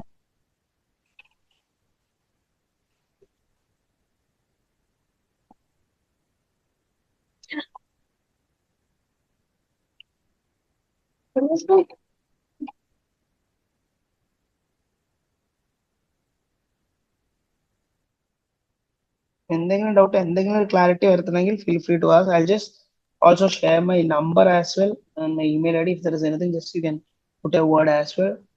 Any doubts till now? കാരണം ഇതിന്റെ കണ്ടിന്യൂഷൻ ആണ് അടുത്ത class. We have not actually completed the class. So any doubts till now, feel free to ask and clarify. ഒരു question വന്നിട്ടുണ്ട്. Endotracheal tube sizes ആണ് ചോദിച്ചിരിക്കുന്നത്. എൻഡോട്രിക്കൽ ട്യൂബ് സൈസ് നമ്മൾ എളുപ്പത്തിന് പറയുകയാണെങ്കിൽ അഡൽട്ട് മെയിൽ ആണെങ്കിൽ ഒരു 7 to 7.5, അല്ല സോറി, അഡൽട്ട് ഫീമെയിൽ ആണെങ്കിൽ അറൌണ്ട് 7 to 7.5, അഡൽട്ട് മെയിൽ ആണെങ്കിൽ ഒരു 7.5 to 8. അതാണ് നോർമലി നമ്മൾ പറയാറുള്ളത്. പിന്നെ എപ്പോഴെങ്കിലും നമുക്ക് ഇടുമ്പോൾ ഡൗട്ട് വന്ന ഒരു 0.5 കുറച്ചിട്ടിട്ടാലും തെറ്റൊന്നുമില്ല. കാരണം പ്രൈമറി സ്റ്റെബിലൈസേഷൻ അറ്റ്ലീസ്റ്റ് ട്യൂബ് പോവുക, അറ്റ്ലീസ്റ്റ് വെന്റിലേഷൻ കൊടുക്കുക, അതാണ് ഏറ്റവും എളുപ്പം, ഏറ്റവും നല്ലത്. അപ്പൊ 7 to 7.5 or 7.5 to 8. നേരത്തെ ഒരു ക്വസ്റ്റ്യൻ വന്നായിരുന്നു, how to tackle pelvic bleeding എന്ന് പറഞ്ഞ്. അത് പക്ഷേ okay, pelvic how to bleeding tackle നമ്മൾ pelvic എക്സാമിനേഷനിലായിരിക്കും. പെൽവിക് ബ്ലീഡിംഗ് എപ്പോഴും പെൽവിക് ബൈൻഡേഴ്സ്. പെൽവിക് ബൈൻഡർ എന്ന് പറയുന്നത് നമുക്ക് എല്ലായിടത്തും പെൽവിക് ബൈൻഡർ ഉണ്ടാവും എനിക്ക് അറിഞ്ഞൂടാ, അതും ഒരു ഡൗട്ടുള്ള കാര്യം. നമുക്ക് ഒന്നുമില്ലെങ്കിൽ ഏറ്റവും എളുപ്പത്തിന് ചെയ്യാൻ പറ്റുന്ന സാധനമാണ് നമ്മളൊരു ബെഡ്ഷീറ്റ് എടുക്കുക. ബെഡ്ഷീറ്റ് നമ്മുടെ ആന്റിസോപിയൽ സ്പൈനിന്റെ ലെവലിൽ ആ ബെഡ്ഷീറ്റ് വെക്കുക. ബൈലാറ്ററൽ ആന്റിസോപിയൽ സ്പൈനിന്റെ ലെവലിൽ ബെഡ്ഷീറ്റ് പേഷ്യൻ അതിൻ്റെ അകത്തേക്ക് ലോഗ് റോൾ ചെയ്ത് കിടത്തുക. എന്നിട്ട് ആ ബെഡ്ഷീറ്റ് നമ്മൾ മുണ്ടുകൊടുക്കണ പോലെ നമ്മുടെ ഫ്രണ്ടിലേക്ക് കൊണ്ടുവരിക. എന്നിട്ട് അതിനെ അവിടെ വെച്ച് കെട്ടുക. നമ്മുടെ പെൽവിസിന്, നമ്മുടെ അമ്പലിക്കസിന് താഴെ വെച്ച് അതൊരു നോട്ട് ഫോം ചെയ്യുക. എന്നിട്ട് നോട്ട് ഫോം ചെയ്തിട്ട് നമ്മൾ നേരത്തെ പറഞ്ഞ പോലെ എന്തെങ്കിലും ഒരു സ്റ്റിക്ക് വെച്ചിട്ട് നമുക്കത് തിരിച്ചു കഴിഞ്ഞാൽ ഒരു ചെറിയ പെൽവിക് ബൈൻഡിങ് എഫക്റ്റ് കിട്ടും. At least that is enough to somewhat stabilise the pelvis if you don't have a pelvic binding. പക്ഷെ ശ്രദ്ധിക്കേണ്ടതുള്ളൂ, കാൽ അനക്കരുത്. ഇപ്പം ലെഗ് എക്സാമിനേഷന് വേണ്ടി പെൽവിസ് അനക്കരുത്. കാത്തഗറൈസേഷൻ ചെയ്യുന്നതിന് മുമ്പ് യൂറിത്രയിൽ ബ്ലഡ് ഉണ്ടോ നോക്കിയിരിക്കണം. ഇല്ലെങ്കിൽ നമ്മൾ യൂറിത്രൽ ഇഞ്ചുറി കൂടെ, എപ്പോഴും പെൽവിക് ഫ്രാക്ചറിൽ ഉണ്ടാകുന്ന അടുത്തൊരു ഇഞ്ചുറിയാണ് യൂറിത്രൽ ഇഞ്ചുറി. അപ്പൊ നമ്മൾ അറിയാണ്ട് പോലും യൂറിത്ര ഡാമേജ് ആക്കാൻ സാധ്യത.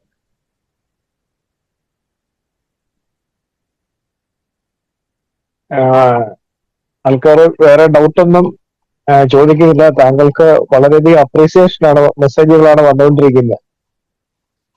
Thank you. നോളജ് ഡെലിവറി അല്ല, അതൊക്കെ നോളജ് ഡെലിവറി നല്ലതാണ്. താങ്കള് ടോക്ക് പാർട്ടിസിപ്പൻസിന്റെ അടുത്തോട്ട് ചെന്നിട്ടുണ്ട്. ഡെഫിനറ്റ്ലി നോളജ് എത്തിയിട്ടുണ്ട്,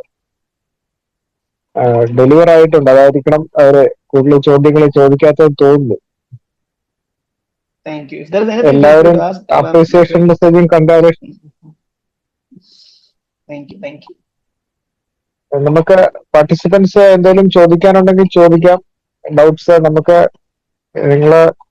നമ്മൾ കുറച്ചുകൂടെ പാർട്ടിസിപ്പേഷൻ പ്രതീക്ഷിച്ചിരുന്നു. പക്ഷെ ഏതായാലും 62 പേരോളം കയറിയിട്ടുണ്ടെന്ന്. മറ്റ് ഡൗട്ടുകൾ ചോദിക്കാനില്ല എങ്കിൽ നമുക്ക് സെഷൻ വൈൻഡപ്പ് ചെയ്യാം. Can I ask a doubt? ഒരു ചോദ്യം വരുന്നുണ്ട്. See, for head injury, ചോദിച്ചോളൂ. Yeah. Do you take a CT just to satisfy the patient?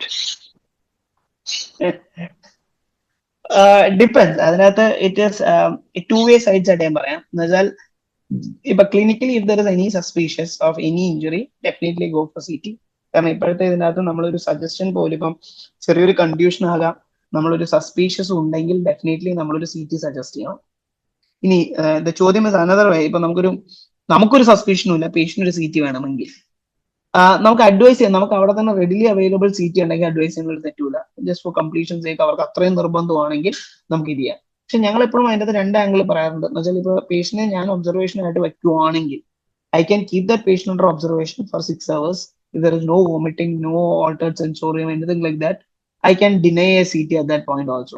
But if I am discharging that patient home, വേറെ ഇഞ്ചുറീസ് ഒന്നുമില്ല, ഞാൻ discharge ചെയ്യുകയാണ്, patient നിർബന്ധമായിട്ട് CT വേണമെന്ന് പറയുകയാണെങ്കിൽ it is always better from A legally protective side ഒരു CT advice ചെയ്ത് CT clear ചെയ്തിട്ട് വിടാം. പക്ഷെ എന്റെ അടിയിൽ ഞാൻ ഒബ്സർവേഷൻ വെക്കുന്ന ഒരു പേഷ്യന്റ് ആണെങ്കിൽ എനിക്ക് പറയാം നമുക്ക് 6 hours നോക്കാം, എന്തെങ്കിലും അതിന്റെ പീരീഡിൽ ഒരു വോമിറ്റിങ്ങോ ഒരു GCS ഡ്രോപ്പോ എന്തെങ്കിലും ഉണ്ടെങ്കിൽ വിൽ ഡെഫിനറ്റ്ലി ഗോ ഫോർ. ആ സമയത്ത് എനിക്ക് ക്ലിനിക്കിൽ ഒരു സൈനും കാണുന്നില്ല, patient people's are completely normal, GCS is completely normal, no localizing signs in clinical examination, plantas are completely normal, I don't suspect any head related trauma which can compromise it. ചിലപ്പോൾ ഒരു ചെറിയ confusion ഉണ്ടാവും, ചെറിയൊരു concussion ഉണ്ടാവും, there's no LOC, there's no vomiting, അങ്ങനത്തെ എനിക്ക് clinically suggest ചെയ്യാൻ മാത്രമുള്ള ഒന്നുമില്ലെങ്കിൽ there are guidelines or CT rule out criterias ഒത്തിരി ഉണ്ട്.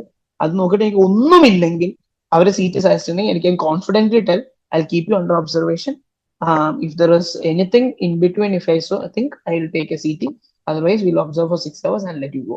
But if I am discharging and the patient insists on a CT, better to take it and go. കാരണം ഇപ്പൊ ചിലപ്പോൾ ഇയാൾ പോയിട്ട് ചിലപ്പോൾ ഒന്നും കൂടെ ഒന്ന് അറിയാണ്ട് വീണിട്ടുണ്ടാവും, അല്ലെങ്കിൽ ഓൾട്രസെൻസർ കഴിഞ്ഞ് വീഴുവോ എന്തെങ്കിലും സംഭവിച്ചു കഴിഞ്ഞാൽ നമ്മൾ ആദ്യം CT എടുത്തില്ല എന്ന് പറഞ്ഞിട്ട് കമന്റ് വരാൻ സാധ്യതയുണ്ട്. സോ അതിനകത്തൊരു ചെറിയൊരു ഡിഫെൻസീവ് മെക്കാനിസം മാത്രമേ ഉള്ളൂ. പക്ഷെ നമ്മുടെ അടിയിൽ ഒബ്സർവേഷൻ വെക്കുകയാണെങ്കിൽ you can actually rule out everything and keep the patient under observation and deny A CT as. I think there is one more question. Dr. Rakesh, that question is cleared. For Dr. Rakesh, I hope that question that you asked is clear. There's still some ambiguity. But Yeah, you can, what? Tell me. And you can ask it. What is ambiguity, so I can clear it.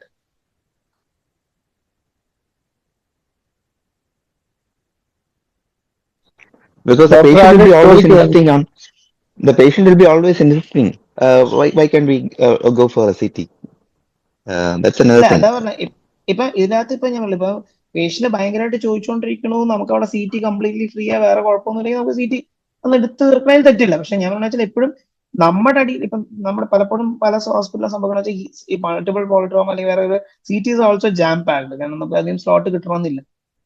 അപ്പൊ അങ്ങനത്തെ ഒരു case ആണെങ്കിൽ നമ്മുടെ അടിയിൽ തന്നെ observation വെക്കുകയാണെങ്കിൽ നമുക്ക് അവിടെ ക്ലിയർലി പറയാം ഇപ്പൊ ക്ലിനിക്കൽ സയൻസോ ഒന്നും തോന്നുന്നില്ല.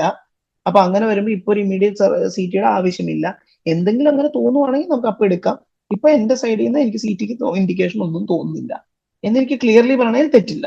പക്ഷെ ഞാൻ ഡിസ്ചാർജ് ചെയ്യുകയാണെങ്കിൽ ഓൾവേസ് ബെറ്റർ ടു, അങ്ങനെ അവർ ചോദിച്ചിട്ടുണ്ടെങ്കിൽ better to take a CT. അടുത്തൊരു ക്വസ്റ്റ്യൻ ചോദിച്ചിരിക്കണം, CT or MRI in head injury. Always primary examination, primary focus is always CT brain. MRI എടുക്കുന്നതിന്റെ ആകെ രണ്ട് ഇൻഡിക്കേഷൻ നമ്മൾ നോക്കാറുള്ളൂ. ഒന്ന് ഞാൻ നേരത്തെ പറഞ്ഞ പോലെ if there you suspecting a stroke, ട്രോമയുടെ പ്രീ ആയിട്ട് സ്ട്രോക്ക് ഞാൻ സസ്പെക്ട് ചെയ്യുന്നുണ്ടെങ്കിൽ നമുക്കൊരു MRI വേണമെങ്കിൽ ചിന്തിക്കാം. അല്ലെങ്കിൽ സർവൈക്കൽ സ്പൈനിൽ ഫ്രാക്ചർ ഉണ്ടെങ്കിൽ നമ്മൾ CT C സ്പൈൻ എടുക്കുന്നു, സർവൈക്കൽ സ്പൈനിൽ ഫ്രാക്ചർ സസ്പെക്ട് ചെയ്തിട്ടുണ്ടെങ്കിൽ ആ ഫ്രാക്ചർ സർവൈക്കൽ സ്പൈനൽ കോർഡിന് ഇഞ്ചുറി ഉണ്ടായിട്ടുണ്ടെന്ന് എനിക്ക് സസ്പെഷൻസ് ക്ലിയർ ചെയ്യാൻ വേണ്ടി എനിക്കൊരു MRI എടുക്കാം. So cervical spinal cord injury ഉണ്ടോ എന്നുള്ളത് അറിയാൻ വേണ്ടി, സ്ട്രോക്ക് ഇവാലുവേറ്റ് ചെയ്യാൻ വേണ്ടി മാത്രമേ ഞാൻ പ്രൈമറിലി ഹെഡിന് റിലേറ്റഡ് MRI പറയാറുള്ളൂ. ഇനി അല്ലാത്ത ഞാൻ MRI പറയാനുള്ള ഫോക്കസ് എന്ന് പറയുന്നത് മോസ്റ്റ്ലി ജോയിന്റ് പെത്തോളജീസ്. എനിക്കൊരു ഫ്രാക്ചർ ഇഞ്ചുറി ഉണ്ടാകുന്നുണ്ട്, അവിടെ ഞങ്ങൾ ഒരു സസ്പീഷ്യസ് ഓഫ് ഒരു ലിഗമെന്റ് ഇഞ്ചുറി സസ്പെക്ട് ചെയ്യുന്നുണ്ടെങ്കിൽ പ്രൈമറി എല്ലാം സ്റ്റെബിലൈസ് ചെയ്ത് കഴിഞ്ഞിട്ട് പേഷ്യന്റ് അൺസ്റ്റേബിൾ അല്ല, സ്റ്റേബിൾ പേഷ്യന്റ് ആണെങ്കിൽ എനിക്കൊരു MRI ജോയിന്റും കൂടെ എടുക്കാം. അതർവൈസ് നമ്മൾ നോർമലി അൺസ്റ്റേബിൾ പേഷ്യന്റ് ഒരിക്കലും MRIയിലേക്ക് വിടാറില്ല. അതല്ല സ്റ്റേബിൾ ആണെങ്കിൽ ഈ 3-4 ഇൻഡിക്കേഷൻ മാത്രമുള്ള MRI എടുക്കാൻ ട്രോമയിൽ. How long it will take to have a symptoms? Normally 6 hours. Normally 6 hours നുള്ളിൽ എന്തെങ്കിലും സൈൻസ് കാണിക്കാം. At the max 12 hours. Normally 6 hours ആണ് നമ്മൾ എപ്പോഴും പറയാറുള്ളത്.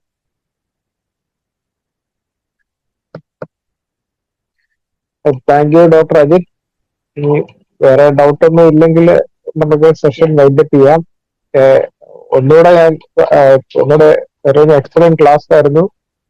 ഡെലിവറി വളരെ സൂപ്പർബായിരുന്നു. നമ്മുടെ പാർട്ടിസിപ്പൻസ് എല്ലാം അത് വളരെയധികം അവർക്ക് യൂസ്ഫുൾ ആയിട്ടുണ്ട്. നമുക്ക് ഈ സെഷന്റെ റെക്കോർഡിംഗ് വളരെയധികം ആൾക്കാർ കാണുമെന്ന് ഞാൻ വിചാരിക്കുന്നു. എല്ലാം താങ്ക് യു. ഇത് ഇന്ന് പങ്കെടുത്ത എല്ലാവരും ഈഗർലി താങ്കളുടെ അടുത്ത സെഷൻസിനായിട്ട് വെയിറ്റ് ചെയ്യുന്ന ഉറപ്പാണ്. Thank you very much for sparing S the time. അതുപോലെ നമ്മുടെ ഡോക്ടർ ശ്രീകാന്ത് ആണ് ഡോക്ടറെ പേര് സജസ്റ്റ് ചെയ്ത് നമ്മുടെ KGMO ട്രഷററാണ്. സാർ ഇടയ്ക്ക് ഒന്ന് ലോഗിൻ ചെയ്തായിരുന്നു, പിന്നെ ലോഗൌട്ട് ആയായിരുന്നു. Thank you for on behalf of KGMO. നമുക്ക് അടുത്ത സെഷന് വീണ്ടും കാണാം. Thank you. Good night. Abhay sir and Srikanth sir and invite you then. Thanks a lot, and thanks for participants for staying up so long and listening to the class as well. Thank you. Thank you. Good night. Good night. Thank you.